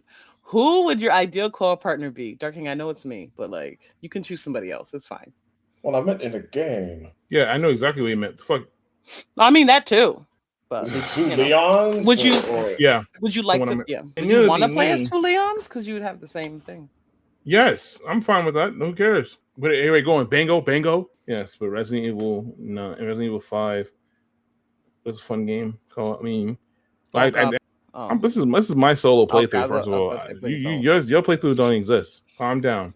Now everything's about you, Coin. I was gonna say in the newest Resident Evil that we have, right? You know how you play as Leon and you play as, I don't know why her name just escaped my brain, but Ashley, Grace. No, not Ashley. Grace. That's it. Thank you. I was thinking of different people you guys have said, but Grace. I don't remember because I haven't played the game fully myself. Was there isn't a time because it's not co-op where you you are able to play as like both characters, so you see their different play styles from watching it, but you can't play together. Do you think the game would be different if you could play both characters with their play styles at the same time? Yes. Grace would be a breeze to play through because Leon's gonna fucking tank everything. Fuck, Leon's gonna be like, "Hey, come here." It's like, oh shit, Leon. It was fucking the other way, and Leon's gonna be like, "Yeah, boy," because that's the way Leon is in fucking 9. He's like Leon is a tank in that game for no reason. Just come in like, all right, ready, let's go. Like, he's come a long way. Like that dude does the freaking dance from what's the Quentin Tarantino movie? Stuck in the middle with the Reservoir Dogs, and that's fireworks by my house. Okay, we love a nice little fireworks. No, thank God it's fireworks. Like, that's true. That is true. You can tell All the right. difference. Stuck in the middle. Now, if we're thinking Resident Evil 4, the village, I was terrified. Do you think fighting through the village with 2 players sounds amazing or broken? For you, yes. Oh, for absolutely. me, it's broken because you're gonna get carried. I'm talking about you. No, I know. I'm talking about you. Look, I made it through the village. Barely. HR I did a made better it. job than you. Whatever. I made it. Oh, speaking of that, hold on. Oh my gosh. How about you, Shadow Fox? You think it'd be amazing, or you think it's gonna be broken? Dang, it sounds broken. Mhm. It's gonna be broken. Would it be amazing? Okay, I'd be lying if I Because it's a lot of said it enemies. wouldn't be. It's a lot of enemies in that village. Wait. You beat the game already. You unlocked the infinite rocket launcher. Co-op. Nothing surviving. Then that is just flat out broken. That is broken. That is hella broken. Carrie, broken. Because there's gonna be nothing left. Everything's gonna be destroyed. It's gonna just be it's gonna be this ash and ass. That's true. If you had 2 players doing that too, it definitely would be. So we're thinking about co-op and horror because there's been different games that we've tried. Do you think that adding another player, does it destroy the tension of it being horror and the isolation if there was 2 players? Yes. Ask RE5 and RE6. Okay. RE5 and RE6 are both like they're good games. However, because the like you just said, you went through 5 like it was nothing because you had me to help you. Sorry, me to carry you through that All game. right. Help was the better word. No. No, I said help was the better word. No, carry is better. But do you still think horror can work when you have someone joking with you in voice chat? Like, There's plenty of co-op horror games that can still scare the mess out of everybody. Mimesis is one of them. oh yeah. The Lethal Company, Repo.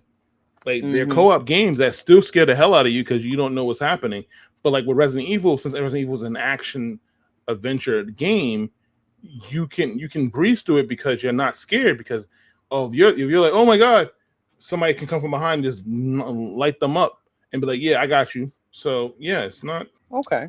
I gotta tell Chaz he used the wrong poster for one of the things. Anyway, do you think that if it is 2 players, right, and they had to balance it somehow, do you think doubling the enemies or limiting the shared resources would keep the challenge alive? Limiting the shared resources. Yeah, because then it's kind of like playing gamble with friends in a way. Oh my god, You get mad at people. You know what? I'm not even going to say anything. If they did both, that'd be insane. I'm not going to say anything. All right. So let's talk about modders and Capcom and how they all kind of come together. All right. Nope. So, all right. Should Capcom hire or collaborate with modders who create major features? You're funny. That's an adorable question. It is. I'm glad you think so. That's an adorable question because you know the answer is no.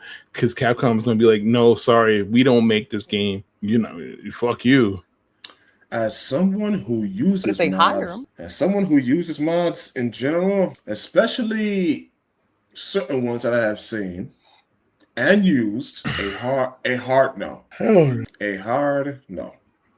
Okay. Why would you Because say if no? they did, it would either be like altered in a way that the mod is not going to like it or agree, and it's just going to be like unappealing and all that. So no. Okay. You don't think it that they way. would. But should they?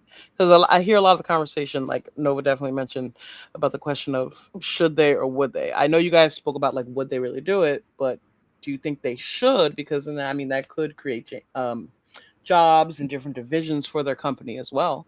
Like when I think about You guys are about to make fun of me, and it is what it is. Okay, so I'm just gonna take it. When I think about like Sims, right? Modders and like people that do like the designing and things like that, like a whole community was built off of the Sims 4, because of the fact that you had like YouTubers and people who were doing different designs, and then they eventually were hired by the company to come in and make different places and areas in the town. So they would collaborate, and that kind of would help the business because that was already a game that these people were playing anyway. So it kind of helped both parties. So why, if you're thinking about that model of how they did it with Sims and their modding community, and that Capcom could also develop and carry that for themselves as well. There's more money on the table. Yeah, but see, here's the thing. I just can't really see that happening, though. Here's the thing. No, it's not going to happen. Because, listen, it's my game. I should be the one that create this thing, not them. It's a stupid take. It's really dumb. They should work with modders. But then again, a lot of times modders do help with certain games. They do bring people in. There we go. I found it. If I'm not here next week, just know it was. I did this out of love. You did it out of love. I did it out of love. Since we're talking about the game, I was gonna have gameplay for it. All right. Yes. I love it. Shout out to HR. Shout out to HR. All right. Now that the modders have shown that they can do these things and that the community likes it, does it prove that there's a demand for co-op when it comes to Resident Evil? Yes. I mean, Resident Evil is going to have a demand. We just had a phenomenal game with RE9 Requiem, and then they come up with Veronica next year. So yeah, if they come up with a co-op thing for a co-op mod for Resident Evil 4, which by the way should have happened, but until they retcon Krauser's backstory, because technically, that's technically it was co-op with that story. If you unfortunately had to play Dark Side Chronicles in order to see that story, but Remake got rid of it. So yeah, it's supposed to be co-op. Because then they're supposed to do Resident Evil 5, but people want to use that whole race thing, but we're not going to get into that. But yeah. So you think that co-op should be more campaign-wide or kept separate, more like Mercenaries? Mercenaries. Okay. Right. I would be down for like a mercenary, like the mercenary mode in 4. Yes. If they do mercenary co-op mode in Leon Must Die Forever, I would say yes to that. I would enjoy that. Where you get to play with, but then again, there's not enough characters. Like I would, because technically we didn't get a full mercenary mode for 9 yet. And what I'm hearing is they're trying to do their own thing. But if they do co-op with that, yes, please believe I'm doing co-op on that game. Okay, all right. So now, Shadow Fox, did you play Resident Evil 5? Not too much of it. I do remember playing it like a few years back. And I think I beat it. Oh yeah, I already knew. You're going to the office. She's gonna get you. Yeah, put that up. Yep. She's most. Oh, it's a wrap for you, boy. It's okay. I'm gonna pray for you. I said the words. I said the words. Fair warning, and he don't listen. So yeah, because as soon as he said that, my phone beeped and I see the name. Oh, you're getting got. I'll be back, guys. Oh God! All right. So now that he's left, you know what? You done did it. I will go straight through. Hold on, I'm gonna read it right now. I'd like to make an update to the team. Dark King has been let go from the company. We wish him well in his new adventures. If you have any questions, please come see me. My doors are open. HR stream over. Damn. Well, I'm out, guys. Later. well, you might as well finish it out. We're right here. We'll finish it out, but effectively immediately after the podcast. We'll do it. It's fine. All right. Oof. You know what time it is. She gonna get you in that rapid fire. Yeah, rapid fire. Okay, so when we're thinking about for 4, or because I know you haven't played it yet, Shadow Fox, but I would love for you to chime in too. But Dark King, would you install the mod now? Would you wait for the updates, or would you avoid it? Oh, he's out. I'd wait for the updates. Okay. I'd wait for the updates first. Okay. Tempting as it would be to install the mod, the updates might make things better. So I think I would wait. Okay. Yeah. Wait, where did Dark King go? Apparently, let go immediately. La Correa. No, we're not. Do not take me down that path again. Oh God, he gonna get the belt. She gonna put that baby oil like 1,000 lashes. Ooh. If I was to play Ari for again if, which is a strong if. I would do the mod immediately because carry me. Okay, I don't want to do that alone. I look fighting Understandable. those I forget the name of what those big monsters were where I pretty much left off. I don't want to do that alone. I don't want to deal with it alone. I enjoyed the series more when I had a partner to go through it with because I was terrified the entire time having to play that by myself. So when it comes to that, oh, you're back. Hello. I'm sorry. Hey guys. I was told to make a formal apology. I did something out of my power that I wasn't supposed to do. I let my power get to my head. I just want to formally apologize and say I'm sorry, HR, for posting that great content of you playing Resident Evil 4. Hashtag HR need to play Resident Evil 4 on the stream without your permission. And I do hope that because I apologize, I do get my job back. Please don't throw me away like a stray cat. Please and thank you. Really? What? That's your formal apology? That's my formal apology, please. Like a stray cat? That's all the groveling you got in you? I got kids to feed. I got 5 kids to feed. 5.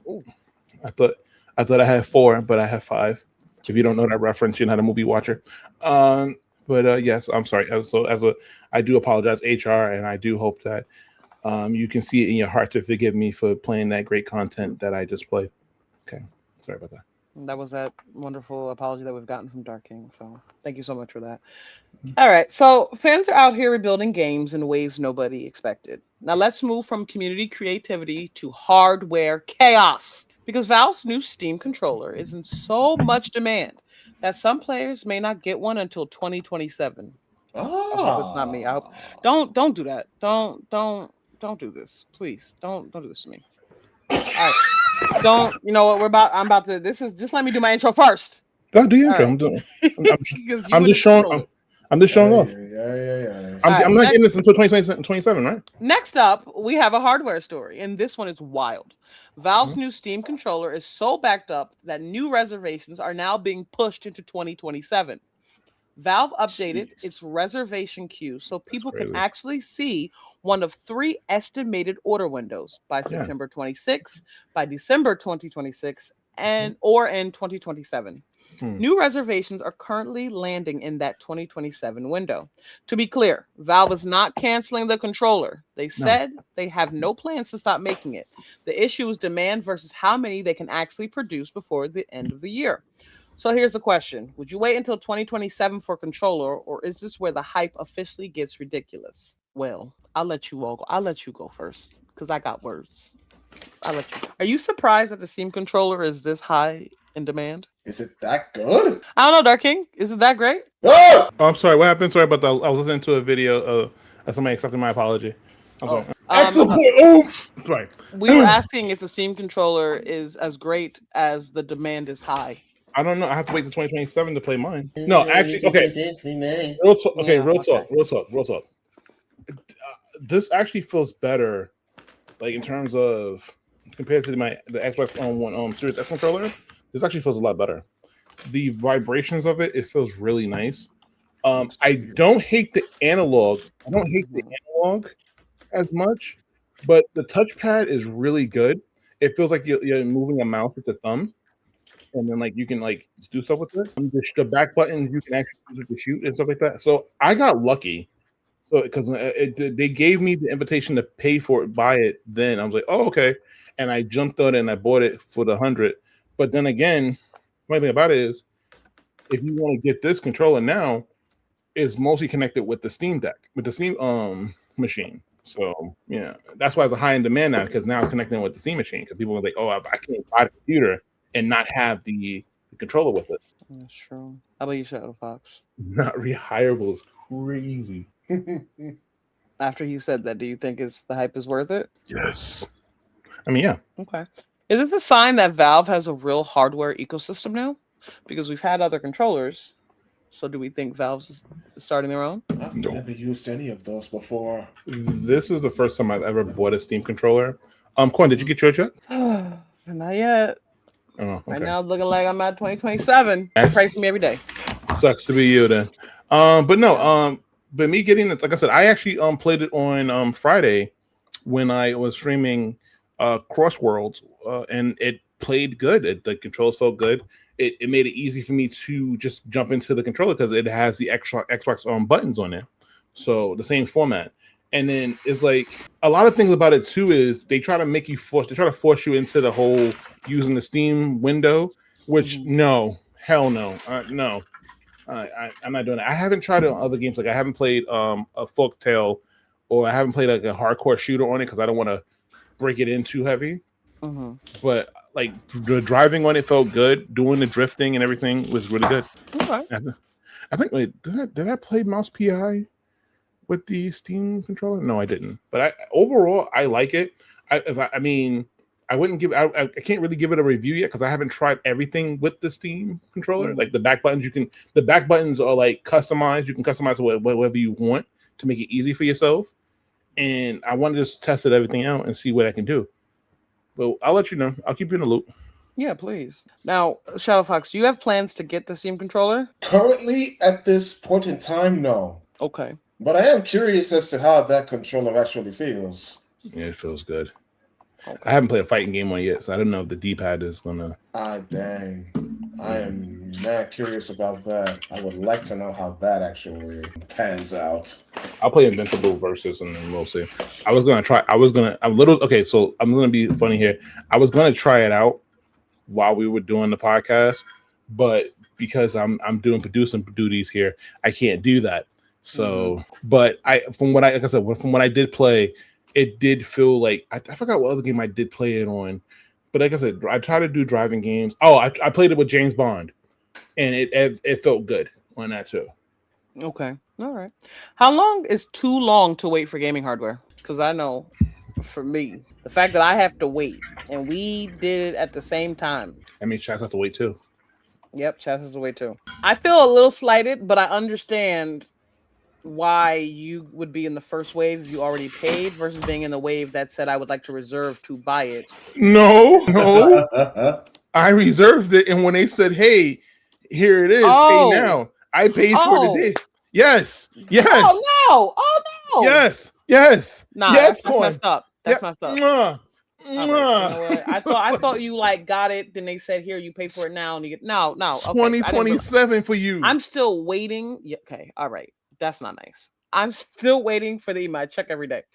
But for me, in my opinion, too long. If I'm thinking about it, but if I don't get a notification by September 2026 and I already put the request in already, at that point it's like, all right, well then what's the rush of me getting it? Because you already chose your favorites, apparently. And I'm not one of them. So it's like you got a couple months, you maybe got like 3 months out of me. Oh, wait. And then after that, I'm going to be like, all right, well, I'll just wait till it's completely out and forget it. I'll just do something else in the meantime. Oh, come on. Hey, have you seen my username? I forgot about to mention it now. Do you have your Steam controller? No, I don't. I have mine. I know you do. We know you do. But would you rather wait for the official Steam controller or buy an Xbox instead while you're waiting? What, the Steam machine? See, yeah. Okay, so that goes in a world where you didn't get it. Oh, no, I would know. I wouldn't, like, if I didn't. When I saw the controller, I was like, yes, I'm gonna get it. I hate how they did it, and it was smarter this time around than they were when the original controller. Because this time with the Steam machine, you have to do the same thing you're doing now with this. You have to pre-order it. You have to do the reserve. Yeah. Now, no, I wouldn't, because the Steam machine. It's just not worth it, because when it first came out, this is the second. This is honestly speaking is the second version of it. This is not the first one. This is the updated version. Yeah, because they had one before. I was never interested because I hated the design of it. But little did I know, I was young and foolish. But now that I'm older and wiser, just turned 40, it just Happy belated. I know. Happy belated. Thank you. Now just turned 40. I learned that the ways of a man, and I realized that the controller is actually smooth, and even the vibration feels amazing. It vibrates when you touch the pad, and it's just like, oh, okay, this is nice. Like like almost any button you touch, you can feel the scent. Like, so it's almost borderline, like how the PS5 has that pro controller type thing. It's almost similar to that. So, damn Unk is crazy, by the way, Nova. Anyway, that's crazy work. You know what? Whatever. I'm not ashamed of my age, but it's just like I was happy to get it, and I don't regret it. But if it was coming with the Steam machine, I wouldn't have bought it because I'm not paying $1,300 for a 2 terabyte. That's true. Now I'll be right back while I'm watching more gameplay of HR play Resident Evil. Please don't do it. Don't do it to yourself. You're gonna have to issue another apology. So just to remember, Shadow Fox, you said you aren't like in the queue, like to get the Steam controller. Like you're not looking to get it. Not at this moment, no. But like I said before, go ahead. I am curious about getting it. Would you put yourself in the queue even if you're not like fully committed to knowing if you want to get it, just to keep the option open? I really wouldn't know, because then would it be a waste of money or wouldn't it? How much was that anyway? 100. 100. Hey, Marty, I know. It's for no. Honestly speaking, for what it's doing and what it can do, it's worth the price for me. I don't hate it compared to like the Pro controller and everything like that, and then especially the way the controls are going up in the price. It's worth. It's kind of like normal price because the consoles are going to get more expensive. The controllers are definitely going to be more expensive. Yeah. Originally, when it came to the controller, that's kind of what I did for myself because I knew it was coming out, but I hadn't put myself kind of in the queue for it, and then I put it myself in the queue to try to secure the spot for somebody else just in case they hadn't. But then I decided to keep it because I'm like, okay, because now my DualShock controller, it's starting to like pull, and so I'm like, okay, it's time to get a new controller. So now I'm kind of at like, hold on, that's why I'm waiting for this. What kind of controller was it again? The DualShock. It's a DualShock. No. Is it from what system? What console? If you don't mind me asking. PlayStation. PS4. Thank you. I just wanted to make sure. All right. Anyway, my PS4 controller. But so now that's why I've also been doing my due diligence and checking, because it's like, all right, do I now, and also with Darking having it, do I wait and struggle through with my old controller that I've had since 2020 and ride the wave out until I get to having the Steam controller, or do I just buy another controller in the meantime, either Xbox or PS5, to kind of be able to use with my PC? So being kind of in that limbo space of not knowing if I got the controller or not, that's kind of like, it kind of holds me up. So that's why when it thinks about like too long waiting, it's like, all right, you really got like 2, maybe 3 months before I decide, okay, I'm gonna not buy it and just get another DualSense controller, or I'm just gonna hold on to this and then keep waiting until I can get the Steam. But if I gotta wait till 2027, I'm not waiting that long, because I've waited. You offered it to me like mid of 2026. If I have to wait till 2027 to get this controller, it's not worth it, because why'd you make me wait, but other people didn't have to wait? Yeah, so I had to wait too. All right, Darking. But you mentioned earlier, Darking, about that it was different than how they released it with the first one. Do you think that the long reservation queues are better than the messy launches, the checkout crashes, and the scalpers? How hard you want my yes? However hard you want to give it. Yes. So yes, because because think about it, right? A lot of times when it comes online, these motherfucking scalpers. Excuse me, I'm sorry, Chaz. These freaking Chaz fucking scalpers. They come in here. No, it's they scalpers. I don't care. Okay. Like, no, it's the scalpers. Like they come in there, all this stuff, and then they sell the stuff for like 3 times the price, and it's just it's ridiculous. It happened since the PS5 days, and it's getting on my goddamn nerves about, because it's like, come on now. That's what happened with the original thing, because like I said, they had, you can buy it. You could buy it outright. It sold out, and like that. Like I came out of getting ready to buy one, and it was like, yeah, it was sold out because a whole bunch of people bought it. Okay. All right. Well, I know someone who's really knows about controllers. Yeah. Did Darking freeze? No, it's back on. Oh. But Shadowbox, I want kind of your opinion on this, because I know you do a lot of testing when it comes to controllers with your fighting games and things like that. But what would you think makes a controller worth buying in 2026? Is it the comfort, the touchpads, battery life, customization, or platform integration? Customization is a given. Quality control is the key. Yeah. You want the D-pad to be smooth. You do not want it to betray you. You do not want your character to accidentally jump when you're trying to move left and right.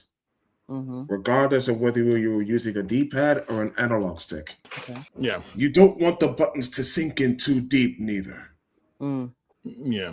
Yeah. You want the feel of the buttons to be just right. It doesn't have to be like a strong tap. Just a simple button press. Okay. And once you know, then you know. Customization, that is a given. All right. How about you, Dr. King? Customization is good. Control feel is good. Like I said, it depends on like if I want to play because I know when I do because like I said originally I didn't like the Xbox controller because I hated the analog stick was up here and the other one's bottom here. I'm so what's going on and do stuff. Okay. There we go. I don't know what's going on. I do apologize. Did both you and Corn freeze? The same thing happened with me on my end. No, I wasn't speaking. No. I saw what happened. Like on my screen, it shows like two windows like going out and coming back in. That's why I have the disc. I have the Twitch on, so I can see what's going on here. But you know what? Let me stop the video. I think it's HR haunting me because for me to be playing the video in the background. Yes. But no, like I said, I like the control. Like I said, the feel. If the controller feels good, and you need something that's gonna be comfortable in your hands. A lot of people bitched about, like I said, they said the Xbox controller was better than PlayStation 2 because it was like they hated how to feel. I mean, I didn't hate the controller for like PlayStation, like none of them actually, except maybe three. Three sucked with that 6-axis shit because it felt so. Blech. But I didn't hate the controller. Okay. Yeah, it just feels good. Like this controller that you can't touch until 2026. Like this one feels good. It even plays well when you plug it in.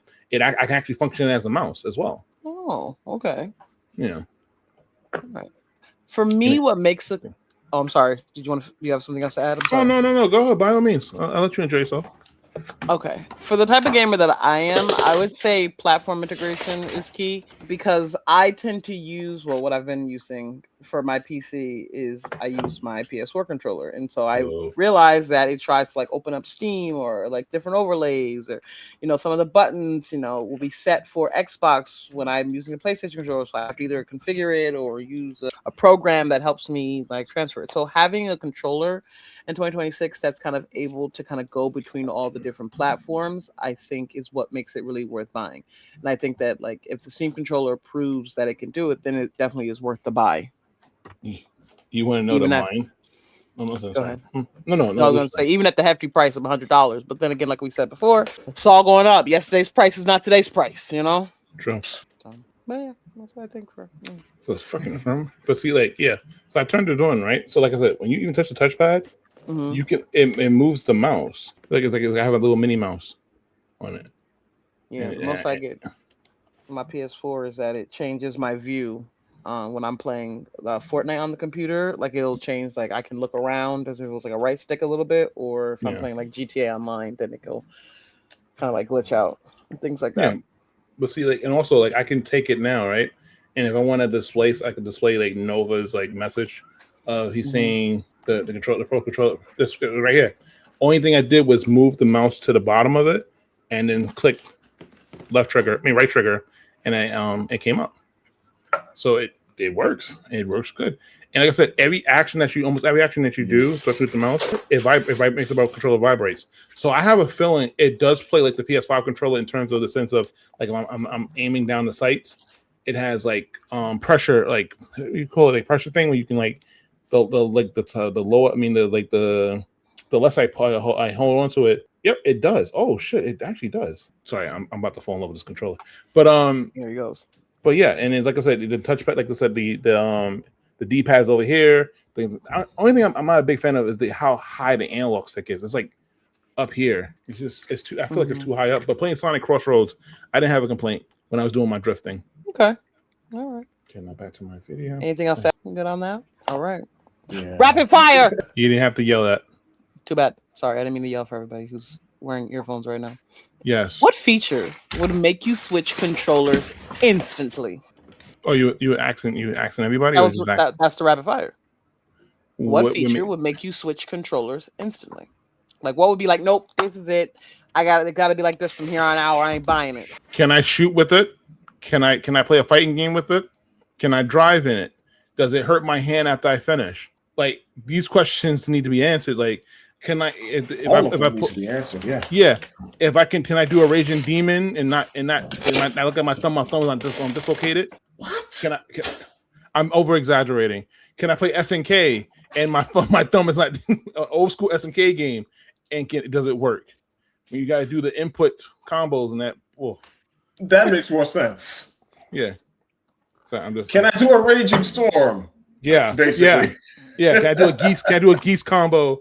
Like and not worry. Yeah, that stuff like that. Like I'm just trying to play game example, but like driving games, like stuff like that.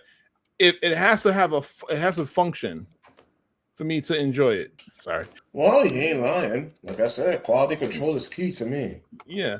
That's why the Switch sold gangbusters. Because that's what the Wii, it sold gangbusters because it was an integrated controller. Like that motion control, like Nintendo they were cooking with that, and then Nintendo don't know how to change things up a little bit, or when they try to change it, they change it too hard. Fair enough. All right, Shadowfox, what you got? All those questions needs to be answered for me as well. Can I play a fighting game with it? That's my main question. Okay. Can I play a retro platformer with it? Yeah. Would it give me any problems in the long run? Yeah. Yeah. All right. For me, it definitely would have to be the feature of being able to be like cross-platform, PC, all that kind of stuff. That's going to be the one thing that would make me switch, because if I can get controllers, I can definitely span across all the different systems or like my PC, then I'm more likely to want to buy it. Oh, no. To answer, by the way, I'm talking on strictly PC because I'm not going back to console. Me neither. Well, yeah. So I'm talking strictly PC because I don't like now that I've played PC for like over 2 years now.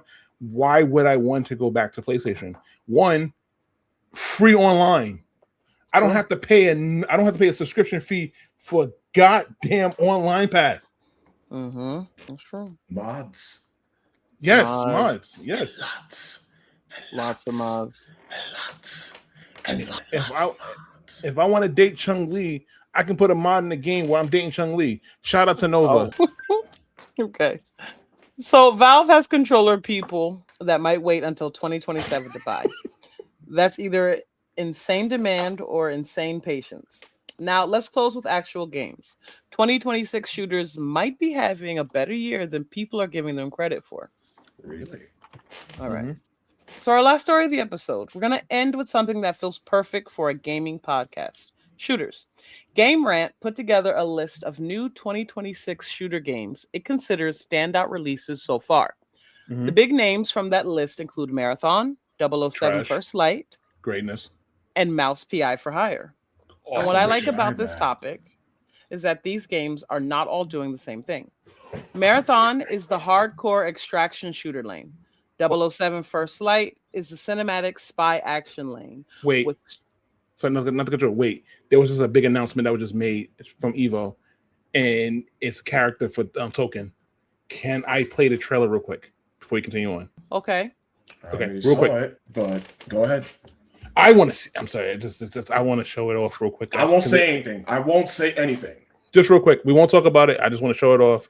I apologize. I'm not gonna. I mean, also Marathon's a piece of shit. I'm glad that game died. And I want to try that Mouse PI game too. Mouse PI game is awesome. Not to cut you off, Quentin. I do apologize once again. If I get my ass beat for this one, I'm sorry. It's like if Cuphead was a first-person shooter. Yes, because we finally got a character that was never been in a fighting game before.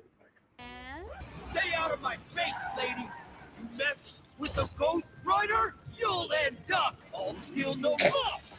Hey, Vamp. They put Blade! Oh my god, it's Wesley! They put Blade! That's what made me say, oh my god, it's Wesley! Possibly. Close your eyes. It's over! They say I'm a legend, but I am also a god. I've seen Movie it reference! more times than I have threatened it. Honestly. No, really. Beauty God! No! You Beauty dislike God. my prattling tongue, beast? You will not survive my Ragnarok! Whoa! Rage quitting is the ultimate fighting game. Of course I'll put him in. Strats. And now time resumes. It's me, the FGC's favorite. How's this pose? Lock it up. He did the fucking Jumbo pose. guilty, yeah. Hey, chat. Some Somebody clip that. Oh, Nil and North. Nice. So elegant. Random bullshit go. Who else will do That's Deadpool's voice justice? Neil Patrick Harris, he did a good job with the VR game. Wait. Oh, he did? There's something else we should do. I remember. Enter the Midnight Samurai Outriders. Oh, we're cooking now. TEAM, get 'em! Time to step out of the shadows. This is good. This is good. I want this game now. Everyone, get ready. You're going to feel this. Hey, Rest in peace. All on attack. The power of Jotunheim. Hell is coming for you. hey, Coin. Remember you asked that question earlier about would you buy the game day one or would you wait till after reviews and stuff like that? That's a game I would buy day one. Okay, that's a day one for you. Yes. So as you were saying, sorry about that. I won't interrupt again. Well, now I want to ask Shadow Fox. Was that a day one for you, Shadow Fox? It would be if I was into those kinds of games like I used to, but unfortunately, no. Okay. All right. It's more for me. I like the arcadey bullshit because if I can beat Baka in it, it's a great thing. All right, very good. Well, back to the list that Game Ran put together. Yes. Sorry Not about that that. I All would right. try. So the games that we have here, we got Marathon. That's the hardcore Right. extraction shooter lane. 007 First Light is a cinematic spy action lane with shooting, stealth, gadgets, and a Bond fantasy. And Mouse PI for Hire is stylish cartoon noir FPS lane with that old school animation look and real challenge underneath the visuals. So instead of asking which shooter has the biggest marketing budget, I want to ask something better. Are shooters finally getting weird and creative again? So out of Marathon, 007 First Light, and Mouse PI for Hire, which one interests you the most and why? I can honestly say out of the, I'll let Shadow Fox want to go first on this one. Sorry about that. Okay. It will be Mouse PI for me. The whole animation with the combination of film noir, that actually really made me want to try it out. I've played just a handful of first-person shooters back then, but Mouse PI with its I would have to say that's a creative game. I don't know how it really controls like that because I haven't played it yet, but the visuals alone made me actually want to try it out. So I would say that. I'm a sucker for those kinds of games, Go ahead. As a person that has played 2 out of the 3 games that you mentioned, I actually can say both games I really enjoyed. 007 First Light, I was actually hooked as being a Bond fan. I was not disappointed with the story. In fact, not to brag or nothing like that, but I did do a review for it and I gave it an 8 out of 10. 8.5 out of 10 because, like I said, I did enjoy the shooting mechanics. The game felt good. Action. When you did get into a gunfight, I highly enjoyed it, especially the fact that you can throw the gun in somebody's face and then like beat the shit out of them and then grab the gun and then do it again. You can do so, and then also you go online, you can see people doing like combo videos of it, like the old school days where they just sitting there having music in the background and they're just like doing combo, they're shooting people and then throwing the gun, punching them out, grabbing the gun, doing the slow-mo, catching the guy on the far left. It was just it's a good game in that sense. Mouse PI is really fun. The more I play it, the more it actually feels like I'm playing a hybrid of Cuphead and Doom, like the old school Doom, and I'm like, yes. Marathon, a huge piece of shit that is that's gratefully failing right now. Just saying. Oh, nice. I have not gotten a chance to play Marathon or Mouse PI for Hire, but I have definitely seen the gameplay and I watched you play for First Light 007. And I really enjoyed it. That one interests me the most because one is Bond. Who doesn't love a good Bond story? And I also like that there's an element of the stealth to it. I do like the story behind it, and that there was like the cars and the gadgets, and it's like a spy, and it's like all these things. So I'm more interested in 007 First Light, but I think Mouse PI for Hire is cute with the whole cartoon and the old school animation and all of that. And Troy Baker can do no wrong. That's true. Which has the strongest chance to still be talked about at the end of the year out of the 3? I know one game that's not going to be talked about by the end of the year. It's the toss-up between the Bond game and the Mouse game. Yeah, pretty much. Yeah, I would say that too. I really think for how we're talking about like the difference, a lot of people thought, Cuphead wasn't going to be as, a bigger thing as it was, but it had its lane and people loved it.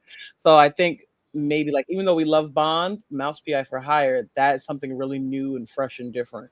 So I think that probably would still be talked about at the end of the year. No, and I'll tell you why. Because with Okay. Bond, okay. So both games, I would say they're both single player games. And single player games, they're talked about, yes, but they don't have the longevity like other games. It's not an RPG, it's a shooter. So once the new shooter comes around, it's gonna just get dropped out. Now, reason why I say no to Mouse PI is because as of right now, Mouse PI doesn't it just have a single player story mode and everything like that. James Bond has the extra section called the Tech Sec, which is little missions that you can do, and they can always update and change it up and fix it. In fact, they're going to add more missions, so it's going to have more longevity than Mouse PI, in my opinion. Not saying that neither game is going to be trash and neither game is bad. It's just I feel like Bond's going to have a little more because Bond has more money into it. That's why too. Okay, all right. Personal opinion. Can't deny that. Yeah, personal opinion. I'm not saying nobody's wrong. All right.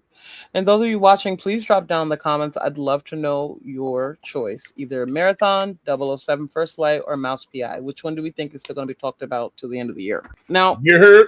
Sorry. We'll touch Marathon briefly. But is Marathon proof that extraction shooters can finally reach a bigger audience? Sorry. I know one thing. Marathon is the reason why now Bungie's in trouble. Is Bungie's on a chopping block from being the same thing with Don't Not and the other game studio you mentioned that I forgot their name of. Ninja Theory. Sorry. You know what? Nova, you're right. Because the Video Game Awards. That could resurrect Mouse PI's too, because it's definitely getting nominated. Now, is it going to win? Is the thing. Oof. Yeah, we'll see. But that's a toss-up. Is it going to win? It's a question. But Marathon, yeah, nobody's touching Marathon. They came out, it was there, and then now it's gone. Like nobody's. It lasted longer than High Guard, but it's inevitable. It's going to die out. You have anything you want to add to that, Shadow Fox? In Marathon's case, I have not played the game, so I really wouldn't have anything to add, unfortunately. Okay. Do you think that extraction shooters are exciting, or do you think that they're too stressful for casual players, and maybe that adds to why it's not pulling in the numbers that they thought it would? That goes into a different topic, and that's more of dealing with the live service format. Okay. Because we talked about it before in the last podcast, and I just feel like with that, when it comes to live service games, it's a hit and miss. Because you may have great in the sense of the money that it makes with Fortnite. Fortnite makes a shit ton of money based off of skins and the battle pass and and all the other stuff that they do. It makes bank. You can the hate it all you want, deny it all you want. It make gangbusters in the amount of money on a monthly basis. So, and a lot of companies want to try that. Like, hey, I want my game to be a live service, so I can make the same money anyway. But the thing about it is, they don't put in the work like Fortnite did, and then Fortnite didn't get to that success overnight. It took them years. In fact, a lot of people were brought people in, including me, with zero build because I'm not a build. I don't like the build. My name's not Bob. So I'm not trying to build shit. So I didn't. That's what I didn't get involved with that. And King Kirk, he's the Fortnite guy, so he loved the original. And but for me, it brought like zero bills. What brought me in? Okay. What's with the boo? Because he'll be all right. All right. Very good. Okay. So we'll touch over to 007 First Light. Go ahead. Okay. What makes Bond work in a game? Is it the gunplay, the stealth, gadgets, driving, the story, or the style? You want a straight answer? Or you want the over the top answer? Mix between the both. Okay, he's mother loving Bond. Yeah. What more do you need? Like, listen. You give for every two bad Bond games, there are 5 good ones. All right, which is sadly true. Because Jesus Christ, like 007 Legends is god awful. But it's about because the thing about it is, if you don't copy Call of Duty, it works. Bond, the way because the company that did the Bond game did a great job because they're the same team that did Hitman, the new Hitman. Yeah. So it works because the format kind of plays in the part. Like there's certain sectors in the game where you can play that you don't have. It's not straightforward. It's kind of it's not directly linear when it comes to certain areas. You can do certain things. Like if you want to be stealthy, you can be stealthy. You want to sneak in, nobody notice what you're doing. You want to get past, you can do that. If I want to go, screw that, gun blazing, straight Bond. I want to pistol whip people. You can do that. If you want to be sneaky and manipulative and like take a costume and walk past them, no problem. Those areas were fun because they were creative. Because you can just like sit there and go, okay, I don't have to play this one way. Because like perfect is when I was streaming it and Stratus was watching me stream. He was like, oh snap, I didn't do that because the way I played it differently than he did. But now when it got to the action, it got to the gunplay, that's when it was like, okay, yeah, because you can shoot. There's multiple weapons that you can try out. You can you didn't feel like the punching was weak. Like you ain't doing combos, and some of the characters were kind of broken when it comes to like grabbing you. But like when you got to the action part was straight Bond. Like, and this is a young Bond, so I don't mind if you don't have the quips. Or like, but he got the ladies. He was at beautiful sights because there were some parts of the game where I was just my breath was taken. I'm just like, I'm looking at the beautiful view of the Vietnam, and it was just like, holy, I would love to go to this resort. Like it was so beautiful. Pool outside, like freaking like pool outside that hangs over, like that leaks over the cliff. You just, oh my god, it was so beautiful. Like just that was a beautiful looking game. But it just had everything, the swag, like the look of the game, the characters. I don't think I hated anybody besides that bitch ass Greenway. But so I end up liking him. Like there's characters that you think you're gonna hate, you actually end up liking. Even the villain, I actually enjoyed the villain, except the other. And I wish they would end it a certain way. That would have been the Bond way. Okay. But yeah. How about you, Shadow Fox? I have not played the game. You haven't yet? No. Okay. All right. We all know he was looking at the pool. I think I definitely agree with you, Darky, when it comes to like the style and like, as the kids say, the aura of the game. That's definitely what makes it work because Bond is Bond, and we have a certain level of expectation that we expect when it comes to like Bond. So, yes. But I think it definitely makes the game work better with the gunplay to have it all kind of moving and flowing together, and that there's so many different like variations of ways that you can kind of play the game. Yeah. All right. The mouse game, Mouse PI. Do we think players are more willing to try a shooter when it looks completely different from everything else? Yes. That's a short answer. Yes. Yes. No. That's a very short answer. Yes. Yeah. Perfect example. Mouse PI. What's all? Because I like myself some weird shooters. There's actually a first-person punching game that's coming out that I played, and it looks silly as hell. It looks like Jet Set Radio graphics, but it's over the top. Like you got robotic arms and you're punching the shit out of people, and it's like, yes, I do like myself some weird shooters, and there are plenty of them. But I also like the weird shooters like Pragmata that has the interesting, unique take of you have to solve a puzzle in order to shoot the enemy. Okay. Yeah, definitely there's something different. Shadow Fox, got anything you want to add? Just the like I said, just the animation alone that drew me to that game, even though I haven't played it yet. Okay, all right. And the fact that it's all black and white too, that I wasn't expecting either. Yeah, that is cool. I think when a game has, again, a different art style than what we're used to, like a lot of times people, like the military shooters and things like that people are so used to playing, it's nice to have something that's like artsy and fun and creative. It kind of makes you remember like, oh, there's different ways. So it opens up a new audience that can be, wanting to play shooters versus just wanting to stick to maybe what their normal niche or genre or whatever that they normally like to do. Okay, can I ask a question towards you? What besides getting out of the shooters, what other type, like you said, RT games?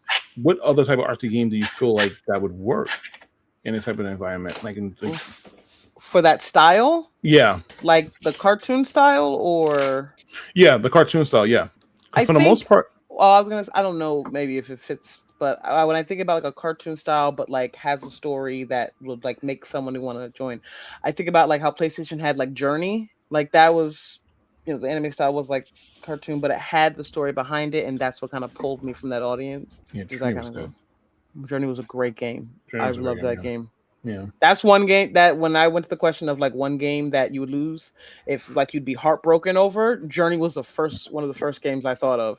And I was like, but I was like, Remake is great too. But Journey is a great game. It's storytelling and like and how it wraps it all up, and then there's a continuation to it. I love it. But all right. So for you guys who do play shooters, what matters most in a great shooter? The gun feel, the movement, the level design, the enemy AI, the multiplayer balance, or the personality of the game? You want me to give you those options one more time? no, Yes. All right.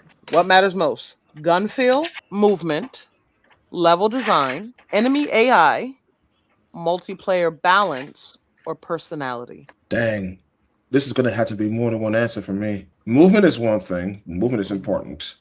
Gun Mhm. feel is also important. The multiplayer thing, I don't really do too much. I guess I would say the personality of the game as well. Okay. So what would you say matters most? Is there one that maybe stands out the most for you? Or it's really like the combination of those four? I would have to say it was. I would have to say the combination because it Combination? feels like when it comes to like certain shooters, there is more than one aspect that has to be the important. That has to signify the importance of it. Okay. How about you, Darking? Ah! Do you want me to give you the options again? I know for me, while he's figuring out his answer, but for me, when it comes to a shooter, I think I would probably have to say it does have to be a combination of maybe one or two things. I think the I was muted. Sorry. level, it's fine. The level design, that makes a big difference because like there's different ways and angles in which you can kind of see what you're doing. And then the personality of the game. For me, if you're going into shooters, it has to be like, listen, every shooter that exists, the first thing you have to notice is the shotgun good? If you have a shitty shotgun, your shooter is garbage. All right, that's one of the things. And then it goes to the level design. If there's a game that I have, it's called Mortal Shell. I think that's what it's called. It's a shooter. It plays very good. However, I'm not a huge fan of the design of the world. It's like too futuristic, and some of the designs look weird, and it's like the way the mechanics work. I'm just like, it's a good shooter though, but it looks weird. So it depends on that. Like I need something more if you're gonna give me a good shooter. Like or like even like a first person game. You have to have a good environment, good story too. Your shooter can be good, but if the story is not really that great, I'm just please believe I'm skipping through that shit just to get to the gameplay again. Okay. All right. Very cool. Okay. Now I'm thinking about. Oh, I'm sorry. You have something else you want to add? No. Oh, it was Metal Eden. Sorry. Metal Eden. Okay. Now I'm thinking about One Up Level Up. Right. Which of those three games do you think would make the best live stream or challenge video? We're looking between. I played Marathon. Both. Unless we're doing Trash Game Saturday, I don't think none of us can play a Marathon. Well, yeah, I'm saying, but like if you were doing a live stream, or you had to like a challenge, someone did like a bingo board, or you did different challenges you had to complete. Would you choose it? You choose Mouse PI for it? Because Bond already checks you can do in the game. Like there's challenges that's in the game already, so it would be redundant to do that. And then also you hear somebody go, "Hey, do a 3." Hey, doing that. All right. How about you, Shadowfox? The same. Mouse PI for me too. Okay. Yeah. I would say 007 First Light, because you do have the built in with the challenge mode, so I know that that's something that I think people would really like to see, is someone to go and complete all the challenges in it, or like do a bingo or something like that. Guess what time it is? My answer. Just answer it. Just do it. Just want me to rip the Band-Aid off for it? Yes. Rapid fire. Yeah. Which one deserves a full review from the crew? Which of those 3 games should all of us have make a review on? Wait, I mean, He already won one at the bar. He already won for the game, and that was First Light, which you can watch on One Up Level of Gaming. By the way, okay, fair enough. On YouTube, yeah. All right. Well, we didn't do Must PI, did we? No, we didn't do Must PI yet. That would be my choice. I believe, I'm not sure who's supposed to do it. Shameless plug. Go. Sorry. Can somebody ban Nova? We're not that kind of. We're not banning. Oh, go fuck myself. Okay. All right. All right. No. If anything, a nice review. Nobody's here, and I promise you, not one of us here is doing marathon unless they turn that game free to play. And then just to try it out to see what's going. And it's most likely going to be me that's going to try that one out. But Mouse PI. You don't think Complex would do it? I think she would do that, but it's not. Which I was going to call it one of it means to, but what's the name of that FMV that she's playing? That amazing FMV on the game she's playing. Oh yeah, that game's amazing. She died from the littlest thing. Funniest thing, guy got pushed. She got pushed down a well, and the guy just wiped his hand and threw the evidence down the well. Whatever. It's like, yeah, you're gone. Sorry. Mm-hmm. No, that game is ruthless. But I think Complex would play that. Okay. I think Complex would play Mouse PI and review it because I think she's into it. And then the first thing she gonna say is, "I packed them up." Mm-hmm. And Shadow Fox, you said that you would be the one that would probably want to do the review for Mouse PI. Or you'd play that? I would play it. As far as a review goes, it will probably either be Kurosaki or myself. I'm not sure. That's my prediction, at least. Yeah. Well, Shadow Fox not me. Chaz is not here, and I've been fired, so I don't do reviews anymore. Okay. Well, I have one more rapid fire question. Oh God. I mean, is 2026 a great shooter year, a decent shooter year, or overhyped? Decent. Decent. When I'm telling you, when we were eating good in the 2010s with Doom Eternal, Wolfenstein, The New Order, the second one, not that shitty third one, Rage, Fallout, Gears, Halo. It ain't slapping as hard as that, but don't get it wrong. The games that we mentioned tonight, most of them are 2 out of 3 are good. They have the potential. Yeah. Oh, yeah. I definitely would say it's a decent year for shooters. I would agree with you guys on that. Okay, but sorry, not to cut you off, but I'm saying in terms of the longevity, it's the multiplayer, the shooting games, like Call of Duty is dead. Let's be real. Like nobody want to do a LAN party for Call of Duty. It's dead. But back in the day, you had your time splitters, you had your GoldenEye multiplayer nights. Those were fun nights as kids. Oh my God. Sitting there like getting high on Mountain Dew and sugar. I don't like Mountain Dew too much. But I'm just saying. But okay, as you're saying, Quan, sorry. All right. Well, that gives us a much stronger game-focused close. Shooters are not dead; they're just changing shape. Some are sweaty extraction games, some are cinematic spy fantasies, and some look like a cartoon from the 1930s with a gun in its hand. So let's wrap up the episode. So before we wrap up, do you guys have anything that you guys want to promote or let people know that's happening with you guys? Nothing in particular right now. No, Quan, you did it again. What game that you would review out of the 3? Out of the 3? Out of the 3, what game would you review? I'd go Mouse PI for hire. Yeah, even though I like Bond, I'd go Mouse PI for hire. That's a U-type game. Yeah. It's simple. It's like, and when I say that, it's simple. The controls are easy to pick up and play.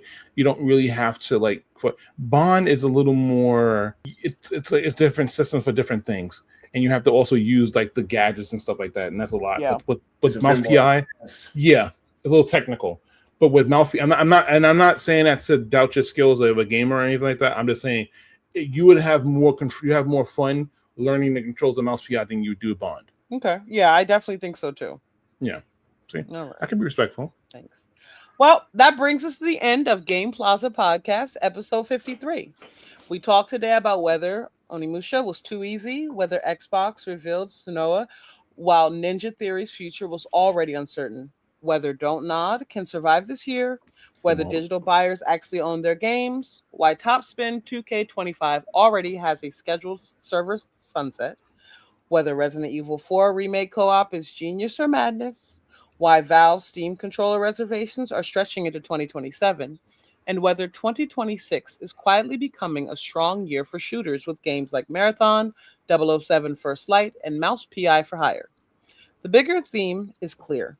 Games are not just about what we play anymore. They are about who controls them, who preserves them, who makes them, who gets left behind, what stays playable, and what players are actually willing to support.